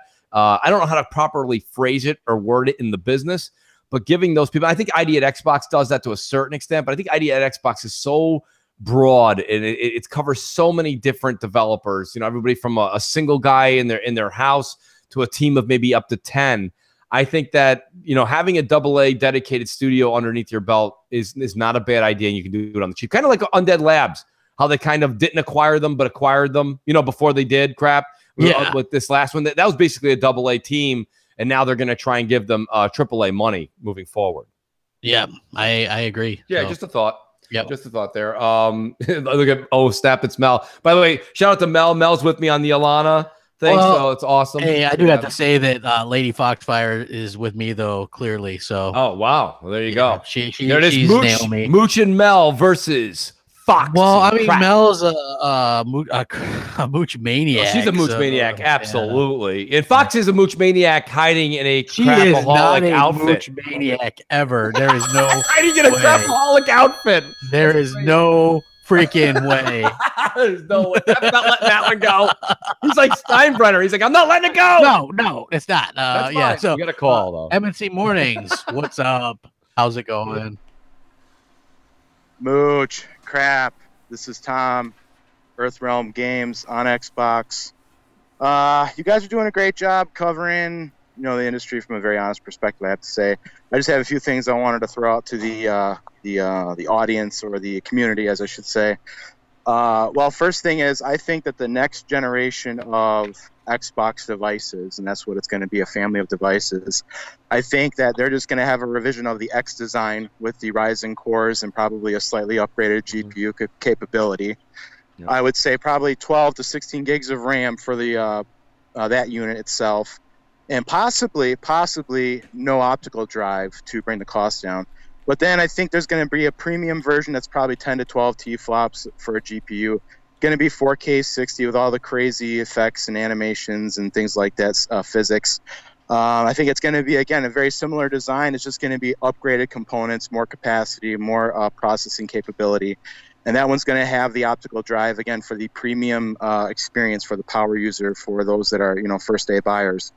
Interested to hear what you have to say about those predictions. And then I also wanted to throw out to the community that I actually am looking to build some games myself. And obviously I'm just a regular guy, but I know there's people with talents out there that would be interested in breaking into the industry, maybe even on a grassroots level where they're just participating in, I guess I would call it a project, but basically I want to create games that emulate or simulate real life, things that are actually real in this world that a lot of people don't know about. Instead of creating worlds, I want to actually expose people to what's really happening in this world through games. And so if there's anybody out there, Earthrealm Games on Xbox, you can also get to me at earthrealmgames@outlook.com. That'd be the easiest.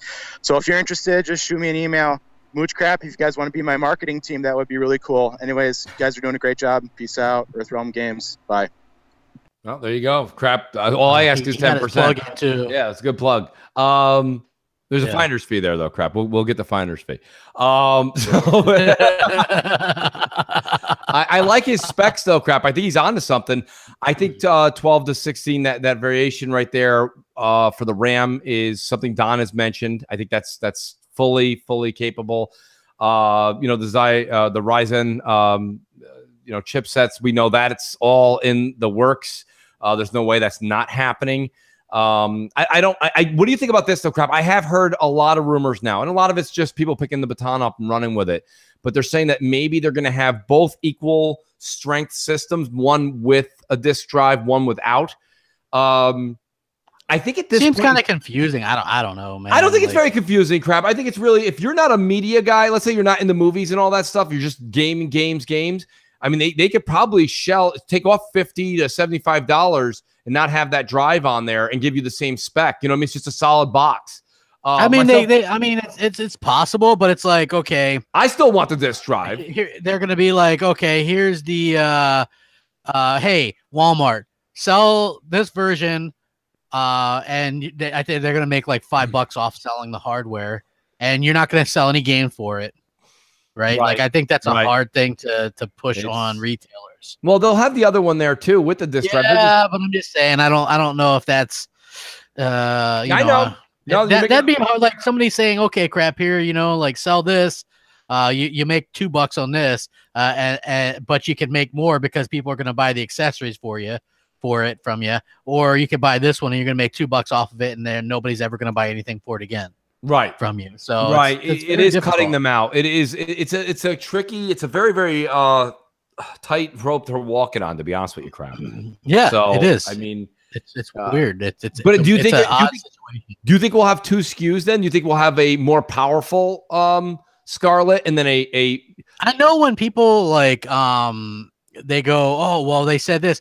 Look, they could be working on multiple ones because they could also have the mid-gen upgrade already in mind, right? Like, I do think we're going to get mid-gen upgrades like as the norm now. So like it could be that, or it could be like the Stream Link. Remember there was going to be that that dongle that you plug into your TV and then you could stream Xbox games to it. It could be something like that.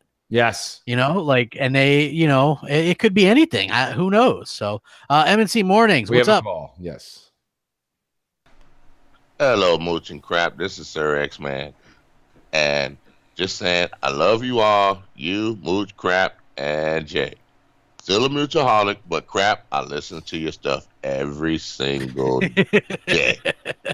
And you can do an on-rush review. It's better that way if you do an onrush now, because it's because you've played the game a lot and you've experienced it a lot, so you can get a valid opinion instead of someone that just plays it for like 2-3 minutes and then gives an opinion on the game. So it'd be better for you to do it now, when it's all said and done. Mooch, you still my number one, buddy. But I do have a question about when the game becomes backwards compatible. Yeah. Microsoft gives you a super discount with it for gold for a short limited time. I found that out with table tennis, and I bought it for like $4. And I was told my buddy to go get it because he has gold too, and it went straight to $15. He didn't get the discount. So, I'm just wondering that, and I think they should also gift old 360 games to people, let you be able to gift it to people. That's about it, guys. Oh, and you still have not talked about Call of Duty Modern Warfare 3 being backwards compatible. It is that's right. Awesome. Other than that, talk to you guys later. Thanks for listening to me. Peace out, bro. Shout out to Sir X-Man. Awesome dude. Big fan of the show. But X-Man, when it comes down to, he said it is awesome when he's talking about Modern Warfare 3. Crap, the thing about it is, it's not it is awesome. It was awesome. Like, it's a was. It's not an is. So how many times have you played it since it came out this past week? I haven't installed it yet. No, and that's the thing, Jay. I'm so glad you're here, J Dubs. Jay, I'm just saying I have it. I just haven't installed it. We all have it. Yeah, well, I'm looking myself personally. I'm looking forward to seeing your thumb on Twitter this afternoon. So if you could just take a picture of it and let us all know with half of your thumb cropped in. Hashtag fun. Yeah, I mean, I am a hand model, so you are a hand model. He's our Costanza. I am. That's so good. I heard you call Jay, but I don't hear Jay. Jay, are you in here? Yeah, I'm here. Jay, do you remember when we played the back compat when Left 4 Dead came out? Yeah. We were very excited about it. Yeah, I still play it on occasion. Yeah, but you're in Rush Hour Renegades coming at you. No, but I don't play it on Rush Hour Renegades. You know what I do? Because I've got it on my Xbox One now is in my office. My S is in my office, so every time I sit down, if I have 5 minutes to play anything, and I don't want to be in the living room because my kids are there, I'll come into my office, turn it on. Sometimes it's like the first thing that pops up, and I go, I wouldn't mind playing an episode. Do you have it digitally, or what do you mean it pops up? I've got it digitally. Oh, okay. I'll say this much. I think it really is. I truly think having things digitally brings you back to play things much sooner than having to get. I know this is a first world problem issue, guys, or first world gamers issues, but getting up, going to find your old 360 game to put the disc in and all that. Not that it's a bad thing by no means, but it's a deterrent. I don't remember know. the last time I picked a disc off my shelf and put it in my consoles. I don't remember. I probably should do a Capital Foundry, and yes, crap. I think we're well overdue. Yeah, it's just I mean, it is. I mean, like, here's the thing. The funny thing is, at the time, I hated that game. Right, that was like when Call of Duty started taking a downturn for me. Foxy didn't like it either. She said, but when you compare it to some of these newer ones, right? Like, I'm sure it's going to be game of the year, game of the century compared to, you know what I mean? Like, but God, yeah, I like that little laugh. So yeah, right.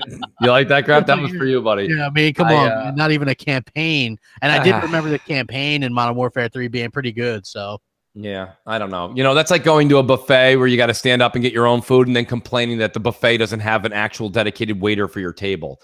I mean, right? Like, where's my waiter? It's a buffet, asshole. Get up. So listen, this is a multiplayer game. It is what it is. Yeah, I always felt I like the single player aspects. And don't get me wrong. I know what you're saying. And Hellhammer made a good point to say, look, that's what we got. And now I'm not getting it. I tried to put a little light on it here and say, well, since it's multiplayer focused, if they're going to give you more zombies and, a battle royale that's supposed to be killer, and they've enhanced and put more time and resources into the multiplayer, which was getting, like you said, getting stagnant lately. I thought that would compensate for the on-rail single player. Like, follow Lieutenant Schnutz. Okay, I'm going. Oh, no, you didn't make it. Dumb war quote until your death. And you're like, okay, all right, let's start over again. And it's like, follow Lieutenant Snuts. And you're like, all right. And it's like, I just got really, really bored of that. And I'm like, that's all. Well, that's I been. like those, man. It's a good like 4 hours. You know what I mean? It's like, to me, that's fun. I enjoy. I can't take that away from you. And I know where you're coming from. And listen, I think you're going to get your campaign back in future Call of Duties. That's for sure. I think they're just testing the waters, and they're trying to capitalize on the battle royale thing while it's a thing. Crap, you know. So it is what it is. Go ahead. Crap, you play a lot of games, and a lot of people have been writing me on Xbox Live telling me I got to play it, I got to try it. One of them, shout out to Irrelevant Native who's in the chat. He was playing it the other night. Warhammer Vermintide 2, right? The beta. Mm-hmm. Is that free right now to try?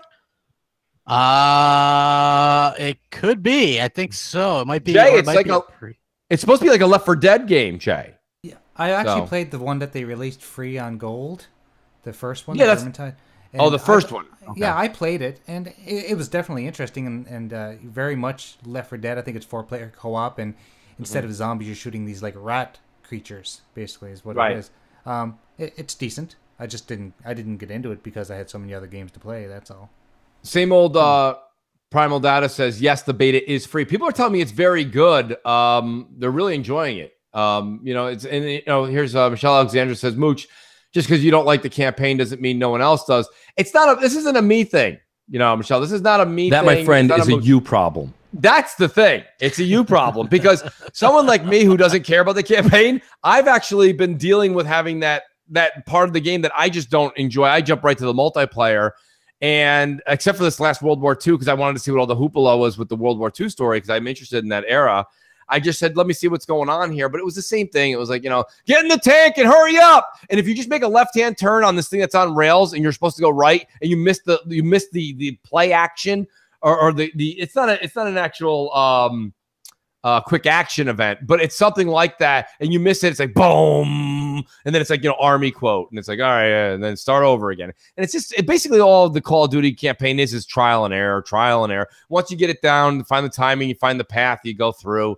It's just to me, you guys not getting that is not necessarily the end of the world, but I get it. If you liked it, you liked it. I can't take that away from you. But yeah, I was tempted to try this Warhammer Vermintide 2 crap because people are really saying. We got the first one for free, games with gold one time or something. So yeah, that's what Jay was saying. I've heard the second one is leaps and bounds, Jay, better than the first. So you might really dig it. I'll definitely try it out. But like my backlog is so deep right now. I know. And I just recently got back into Assassin's Creed Origins. God bless you. And I'm starting to play that, and I'm actually enjoying it because the first time I didn't pay enough attention to the game, and I kind of got lost really quick. But as soon as you start paying attention, the game is actually really good. Yeah, no, and shout out to a lot of people in the chat. We got a lot of great people in the chat here. No, the game is here, Salty. Go ahead. It just gets a little after a bit, So I think that's the thing that's about the problem that I found. Like all like Assassin's it, but it's Creeds are just they're so repetitious. It's so climb the building. Every game is. I know that one. Yeah, but I don't mind certain things. You know what I mean? I don't mind certain repetitious things. But the Assassin's Creed thing it never sat with me. I didn't like any of them, to be honest. I never played I never played the Ezio collection, but oh my gosh, you missed the best. Man, that was like that's probably the one. Yeah. I tried Origins. I played it for a couple of hours. I understand that's not enough to make a comment, but it was just like it just for me. I don't know. It didn't hit home. It was a beautiful game. Just didn't hit home. I want a little bit more to do than just, run around and fight like the 5 guys that are at your home. And then you go over and you fight 27 guys that are at an emperor's palace. And, you constantly, maybe that's my deterrent too crap with the whole Rise of the Tomb Raider. Remember, you had to constantly use her senses to look around. Like when you have to constantly keep hitting that button to search around and trying to see what you're missing or things in the environment. Sometimes that just takes me out of the game a little bit. I kind of like that. Like it helps you on your way. Yeah. As opposed to just kind of mindlessly searching for stuff. But see, Sir X-Man says this, and I don't know how to explain it to you. He says Destiny's repetitious, but it's nonstop action. It is repetitious, but to stop and have to use the eagle and go up. Really? See, I'm so shocked, man. I got done playing on Xbox, and I went over and level up my character some more on PlayStation with it. Like I just really dig that game. You, dude. Like I know. Well, it's the same way I feel with you guys with Origins. You guys are like, I played Origin for 25 hours. I'd rather knit a quilt. Well, no, here's the thing. Origins is really good, But the problem with Origins is they make you really grind. Get on the camel or the horse and gallop for 65 minutes till you get to your next location. It's like, what? Well, I mean, you Come can fast on. travel on Yeah, that I too, guess. so, I don't know. Right? What'd you do last night? I galloped. No, I galloped in game 4K. that game is good. It's just Yeah. it grinds a little bit more than some of the other ones. I've pretty much beaten all of the Assassin's Creed games. Right. I think they're really good, and I'm like the new one looks interesting. Yep. I just hope that they don't do the whole grind. Well, they might crap if they're sticking to the formula, and it is coming out a year later, so it's not going to be too it's different. But the studio's been working on it is for it 3 years. Okay, it's a different studio. Yeah, it's not the same studio. True. so. Good point. Good point. So No, I they think say maybe they won't. Yeah, they say, sometimes, it's probably not going to be an annual release all the time. Yeah. But they've got multiple studios working on them. So, just however it lines up, I would assume we'll probably skip one next year. And then, Yeah. Look at Noof. Noof says he's 50 hours into Origins. Noof, honestly, my hat goes off to you, dude. Don't know Good how stuff, man. Wow. Good stuff. Hellhammer beat that game too, and he said it was really, really good. Yeah, so. it's true. I mean, and Lethal Papa says it. I understand that when I say repetitious, it's hard to say that because all games are. I totally get that. But whatever the repetitious thing is, if you like doing that repetitious act, then it's fun for you, right? Then it's fun for you. Yeah. But when it's like, get on your camel, go talk to Joseph. He's far out there in a land only your eagle can spot. And I'm like, what? I don't want to do that. And they're like, did you upgrade your spear to spear 2? No, what? I didn't update the spear 2. Should I? Well, it depends. Did you get hammer 3? Well, No, I mean, like, here's the I thing, though. didn't. You like Far Cry, right? It's a lot like Yeah, Far Cry. but see, I like the base strategies better in Far Cry than I do in Assassin's Creed. They're similar, but I just feel like with Assassin's Creed, it's just like it's almost, I don't know. It's climb, duck, dive, dodge, climb, dodge. Right? It's the same. Well, it's like, I really like that Shadow of War game. Right. The first one, and I never actually even got around to beating it. I got into it, but then your hands get tired. You feel like that guy punching the buttons. That's how I felt with a lot of the Batman games. Crap. Yeah, so it's kind of like that. I was like, damn, man. And then the second one, which I mooched, I haven't even really had a chance to play that. So yeah, I mooched it too. I haven't turned it on yet. Yeah, it's in the back. I hear it looks great. Does look great. We're running a little late, and I was wondering if we can get through a few more of these voices. Yeah, let's do another. Yeah, good point, Jay. We can cut through some voicemails. Let's Let's throw Jay a bone. So yes, we've got a new color. He goes by Captain Lou. All right. Captain Lou Albano. Big fan. Nice. Love Captain Lou. Hey, Mooch and Crab. Calling from LA, from Los Angeles. I might drive by E3. I don't have passes, but I'll drive by and check out what's going on. I have a question. As far as the Gears of War universe and Halo universe, as far as maybe going an alternative on both games, maybe spin-offs, what would you suggest as far as like spin-offs for Halo and Gears of War as part of those both universes? Can you elaborate, and how would you go about it? Thank you. Gears of, I would maybe do a Telltale Games version. Yeah. Boom! Right Yeah, there. I just that's blew not your bad. mind. Yeah. Blew your mind. It's okay to say. It's okay to admit it. Trust me. I would say like with the Halo, that would make sense, right? There's so much lore there and stuff like that. I think that'd be pretty cool. Like how Tales from the Borderlands did. I don't know if you played that. That story. I was much haven't, better. but I haven't played it. That story was much better than the actual Borderlands story. Oh, no, take it easy, Crap. Play it. I'm telling you, that was the Crap, did you play Borderlands 2?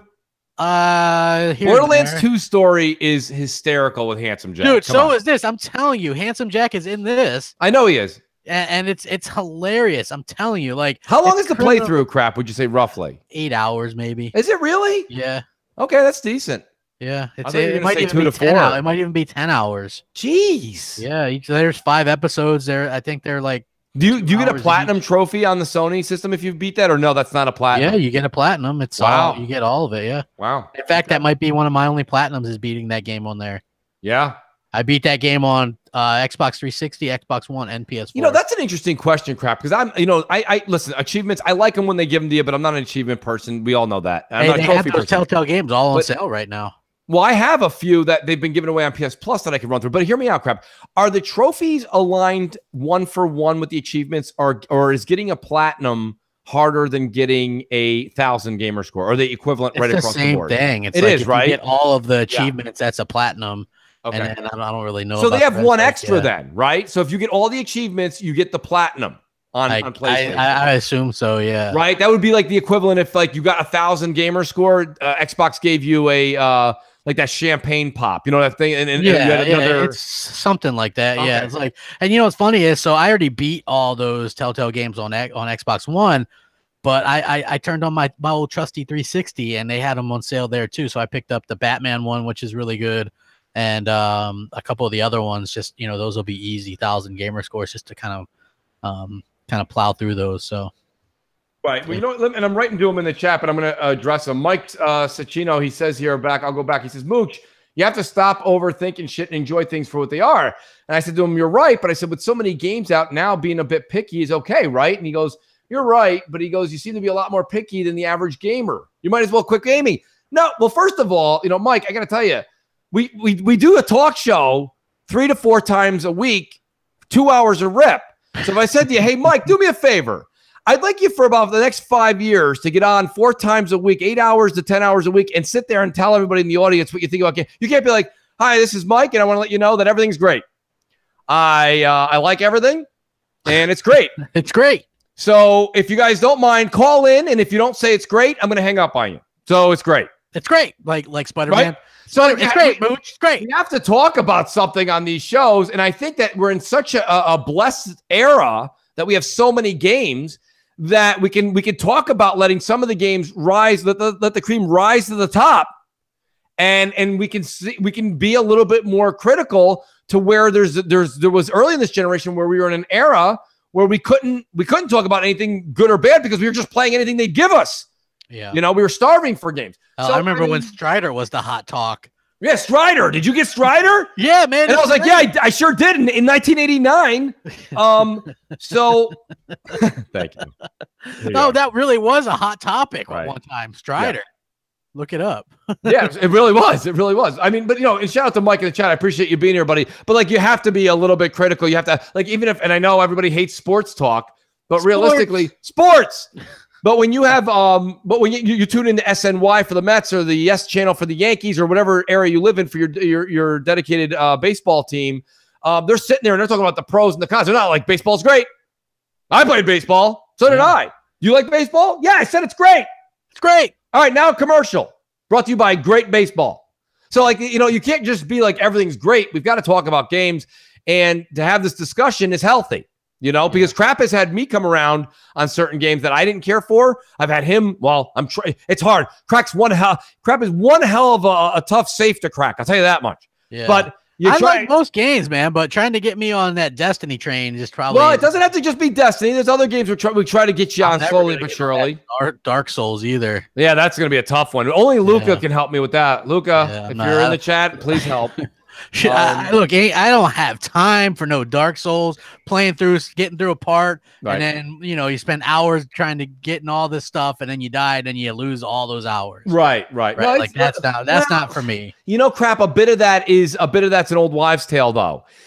You do lose your souls. That is time, but realistically, you're not going to lose. I'm going to use this figurative term, and you're going to go, "What the hell does that mean?" Like 10,000 souls. Okay, for example, is a lot early on in the game, and if you lose those, yeah, it sucks. But you can grind that back in about 20 minutes, so you can ultimately get back to where you were. But as the game progresses and you get stronger and stronger, just like any other game, you losing the souls and the value of the souls because your character's so strong, it doesn't hold as much. Then it's just about beating the game, and once you get the fighting mechanic down, you get that. So it's really just trying it. Crap. Myself personally.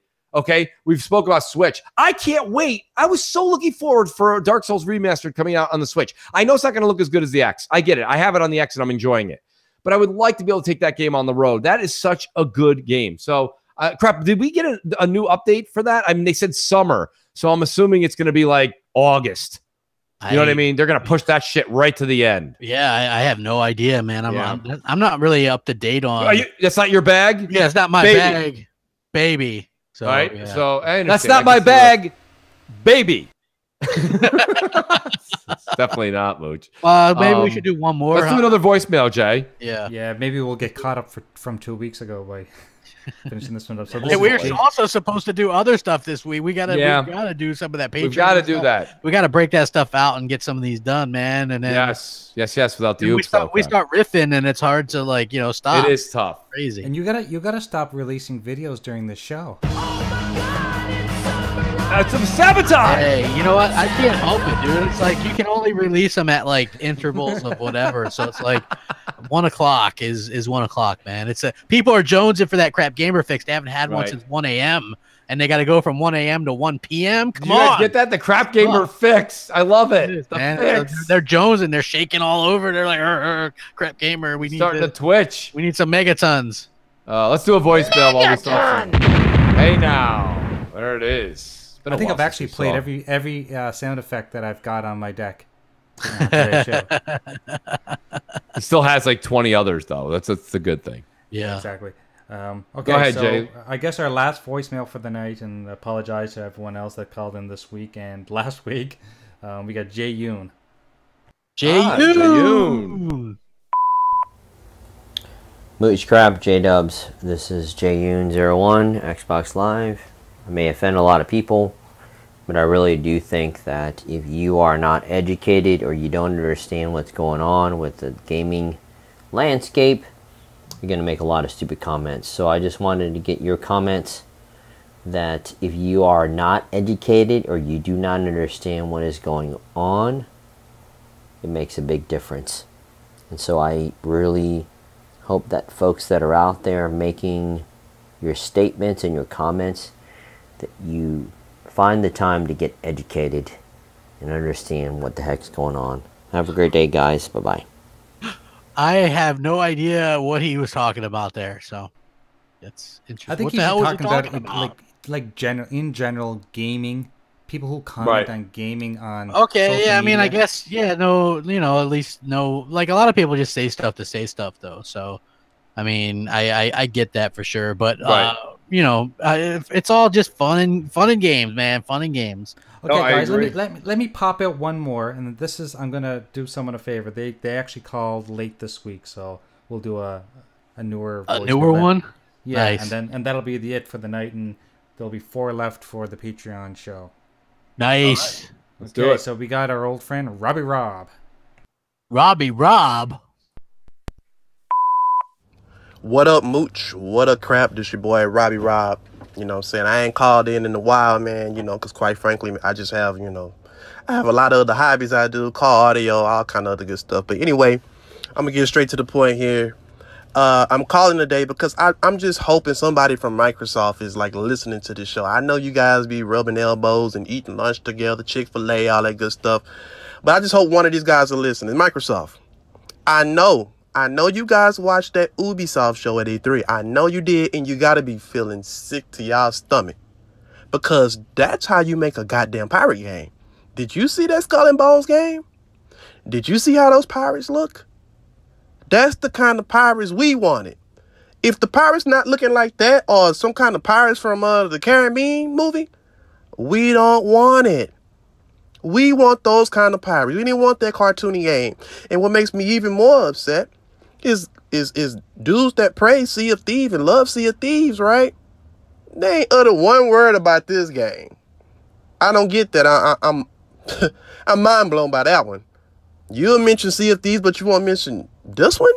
Get out of here, man. But that's all I got to say on that. And before I get up out of here, Mooch, Crap, J-Dub, man, hey, I appreciate everything y'all do. Especially how you guys give back to the community, giving away these games and whatever at the end of these shows. So in return, I'm going to give you guys the opportunity to win, I don't know, $20. I donate $20 to you guys' Patreon. All you got to do is answer a gaming question. And you have 15 seconds to answer it after I ask the actual question. So here we go. What arcade cabinet did George Costanza try to cross the street with? Oh, Frogger. I got it. Frogger. Frogger. We all know it's Frogger. I think you won. Hey, you know what's funny? He asked Mooch and Crap that, and we like watch Seinfeld all We the watch time. Seinfeld so it's all the time. It's very Yeah. hard to stump me on a Seinfeld question. Yes, but like, come on, man, Frogger. Yeah. Frogger, easy. That was, remember when he's crossing the road with it and he's like, "Doo-doo-doo," and he's like Yeah, going back. it was actually Frogger. Yeah, It was. I just whistled the soundtrack. The to part it. that makes that episode the funniest though is the fact that the guy he's got to work the electrician. He's like, we need to find power holes. He's like, holes. We need holes.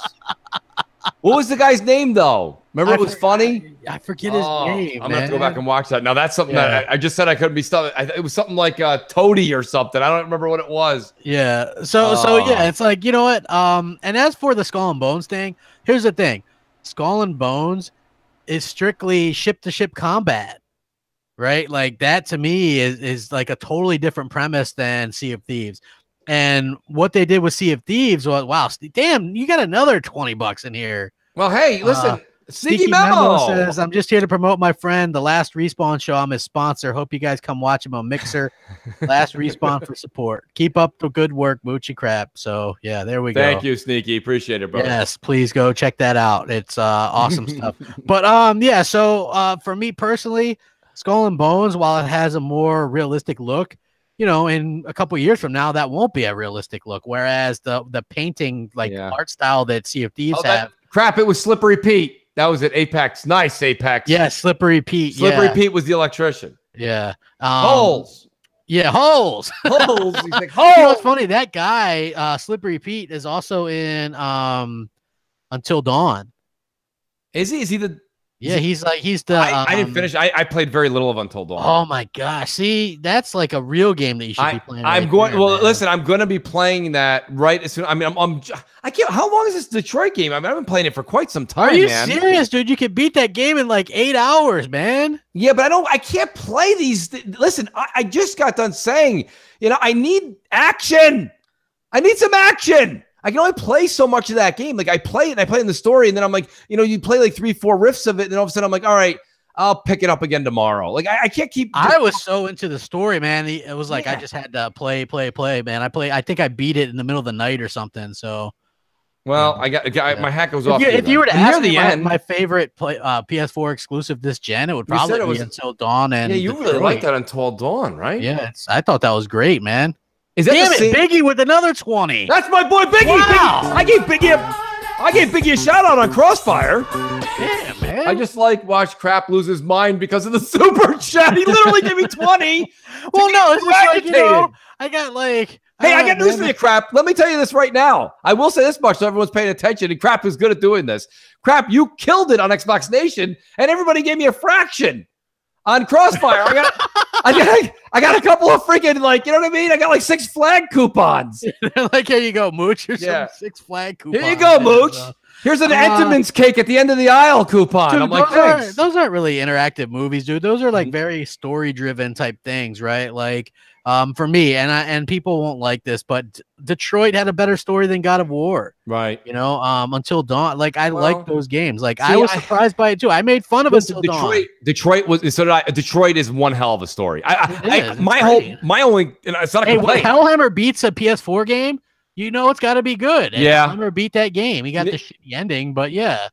I'm probably gonna get the shitty ending too. Yeah, like my first one wasn't great. Yeah. And then I went back and just corrected a couple things, and then I got the best ending, which is a trophy. And then Really? you get the best ending is a trophy, like where everybody survives, and then not just the main 3, but other people. Well, I'll tell you the truth. I every time we do an Xbox Nation, a Crossfire, or an M&C, I just want to run over and play more of the Detroit game, because I'll tell you right now, the premise behind it, and I'm not doing spoilers, is the creation of these AI that become something snaps in their programming to where they're able to become iRobot-ish. more, iRobot, or that show Humans that's on, I don't know if it's AMC or what now, very similar to that, but where your Are you AI guys becomes watching Westworld? You know, people are telling me I should, but I haven't. Should I, Jay? Okay, so I just started watching it because I kind of got caught up on everything else I was watching, and someone told me it was good. So I'll give you the short answer of what the show is about. It's a futuristic amusement park made to look like the Wild West. People pay lots of money to go into this world, and it's hundreds and hundreds of miles of Western cities and stuff, and it's filled with androids, and the androids look like people, they act like people, and they're very programmed, but you'll find out from the very beginning of the show that something's happening. It's almost like the whole Jurassic Park, life will find a way. It seems like these androids life will find a way. Yeah, like these androids are starting to get memories and starting to how many seasons are there? It's only on season 2. It just started season 2. Oh, well, there you go. I might pick that up tonight, because you know what's funny? I know and Crap will love this. So Fear the Walking Dead finished, I believe, last week or the week before. So I have my Sunday nights are now open. There's Game of Thrones doesn't come out till next year. Yeah, thankfully that's ending too. Oh yeah, that was a real inconvenience for your eyes, Crap, that put 0 hours into it. Yeah, man. Well, then I like it when people have less stuff to talk about, right? I'm just going to be honest. Like Breaking Bad, I never got that show. People are like, oh my God, did you see Breaking Bad? And I watch it, and it's like I never even finished watching it because it was like, eh. Oh, is it? Okay, we're just saying the season finale. Oh, maybe you know why then? Yeah, Adam William in the chat says season finale is tonight. I think he's right. The reason it skipped a week was because of Memorial Day weekend. You're right. That's right. So that's good. So but I might pick up Westworld after that, Jay, on your recommendation and a few others. Mike Ibarra always tweets out, like, sometimes he tweets out he loves Westworld, and then sometimes he's like, did Westworld already jump the shark? And I'm like, I don't know how to judge Westworld. People are so 50-50 on it. It's not a simple show to follow at first either, because there's a lot of things that are happening, and you're kind of wondering, is that person an android? Is that person real? You don't know, but it keeps you wanting to watch, wanting to continue to watch, I think. You know, Victor Alistine says you guys should do more interviews. Crap, I know me and you, we won't mention any names, but we are going to reach out to a few people and see if we can get another couple of interviews on M&C. Yeah, for sure, man. We like to do them, but only if they're like good. Yeah, we want it to be really a good interview. Here's Joe Bob making his Atari remake. Like nobody cares about that. Here's Jimmy Walnuts, and he's going to be discussing how he recreated the fifth button on the Xbox controller 18 years ago. Yeah, exactly. Good old Jimmy Walnuts. Yo, Jimmy Walnuts, you know what I mean? We should probably run the wheel or something. We're way past time. Yeah, we are past our time. Let's do the wheel, Jay, if you don't mind. Wheel is up and running. All right. So I basically put everybody on this wheel, even the people that were on last week but didn't get played. I put them on again this week. I feel bad. Hey guys, get your voicemails into Jay this week early. We want to have a lot of discussion, a lot of talking points. Next week's episode will be on Crap's channel, and we'll probably have a couple skits too. And surprisingly, there was only 2 new voicemails this week. Yeah, because we have such a backlog. I really didn't push it, but it would be good to get you guys. A lot of good call-ins, though. A lot of good call-ins. Get your asses in there. Get in there, folks. Call-ins and all that kind of stuff, man. Win something. And that last caller that we guessed Frogger, wherever you want to send the 20 into the Patreon is outstanding. I really appreciate that. Oh, and I actually want to say something about Patreon really quick. So because of your donations, Jay was able to pick up an HDMI switcher so that I don't have to run it through my Xbox anymore, because remember those confusions we had with that. So that's alleviated. And I actually bought a solid state drive this week through Newegg. It's going to be delivered next week, and that should really speed up my my production PC so that this show runs a little bit smoother as well. So nice. Looking forward to that, man. Hey now. That's some nice stuff there, yeah. So thank you, supporters. Okay, so let's go with the spin. Yes. Spin that wheel. Spin. Here it goes, man. Woo! Look at that thing spin. Yeah, there it is. It's actually spinning. Man, look at that thing go. Boop, boop, boop, boop, boop. Bum, ba-dum. Dun. And it's going to be Scott K. Nice. Scott Congratulations. K. You have beaten a great game. I think here was our first voicemail tonight, too. Could be, man. Perfect. So good. Impressive, though, man. Thank you very much for calling in and whatnot, man. That's always good. Always appreciate it. Always appreciate that for sure. Yeah, absolutely. And Jay, why don't we do this, Jay? Can you go ahead and instead of running the M&C outro before our theme song, could you go ahead and run the commercial, let people know how they can leave a message, or do you want to do the iTunes? I think we were going to do the iTunes yeah, one let's as well. do the iTunes. I do have that one prepared. Okay, guys. So we have a commercial that we set up so you know how to follow us on iTunes as well. We are on iTunes. Everyone keeps saying, Mooch, you should put it on iTunes. We are. It is on iTunes. So, Yeah, I've actually seen recently people putting that on Twitter, saying, you guys like, been on put it on iTunes iTunes. and Google Play for a long time. Yeah. So if you want to run that commercial, let's run that commercial into the outro. Perfect. Okay. Well, rack 'em up. Have a great weekend. All right, guys. Have a great weekend. Yes. Great show, guys. Later.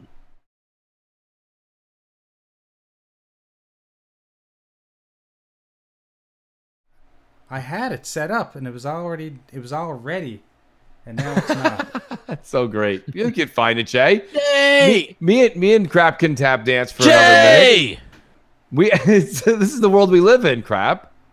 We can do You know this. what's funny? Like, I had all that set up because I knew I was going to run it today, and then all of a sudden, of course, it doesn't want to do it.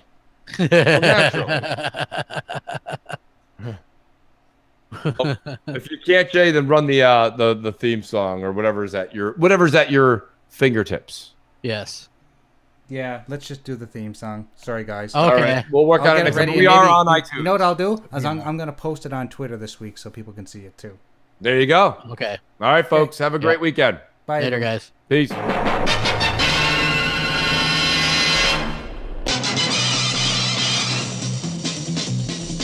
Mooch and crap, they talk about games and no drama smack. Search the web for media ties to catch these ponies in their lives. Look out, here comes Mooch and Crab. Are they bots? Listen up, they have Mountain Dew in their blood. NeoGaf, Xbox Reds, Crap's got Tim Dog all over it. Hey there, here comes Mooch and Crab. From a tweet of Phil, Xbox hate will arrive like the Scorpio. Mooch and Crab are just in time. Mooch and crap, zany gaming dual mooch and crap. YouTubing is their core, a thumb in is its reward to them. Xbox is one big hangout, whenever there's a game out, you'll find mooch and crap.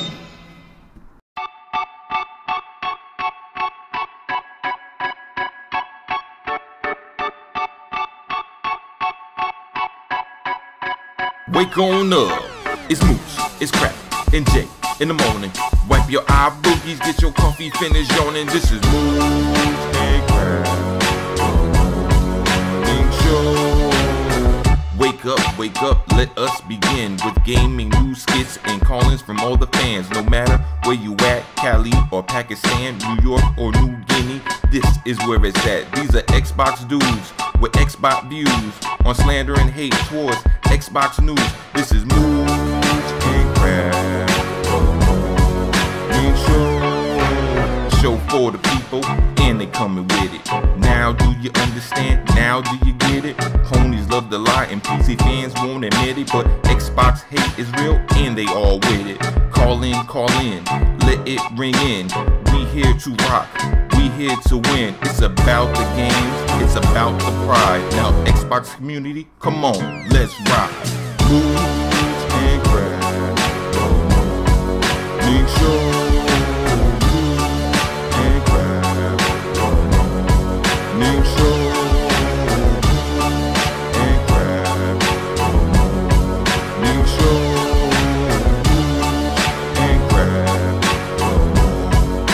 Show, oh.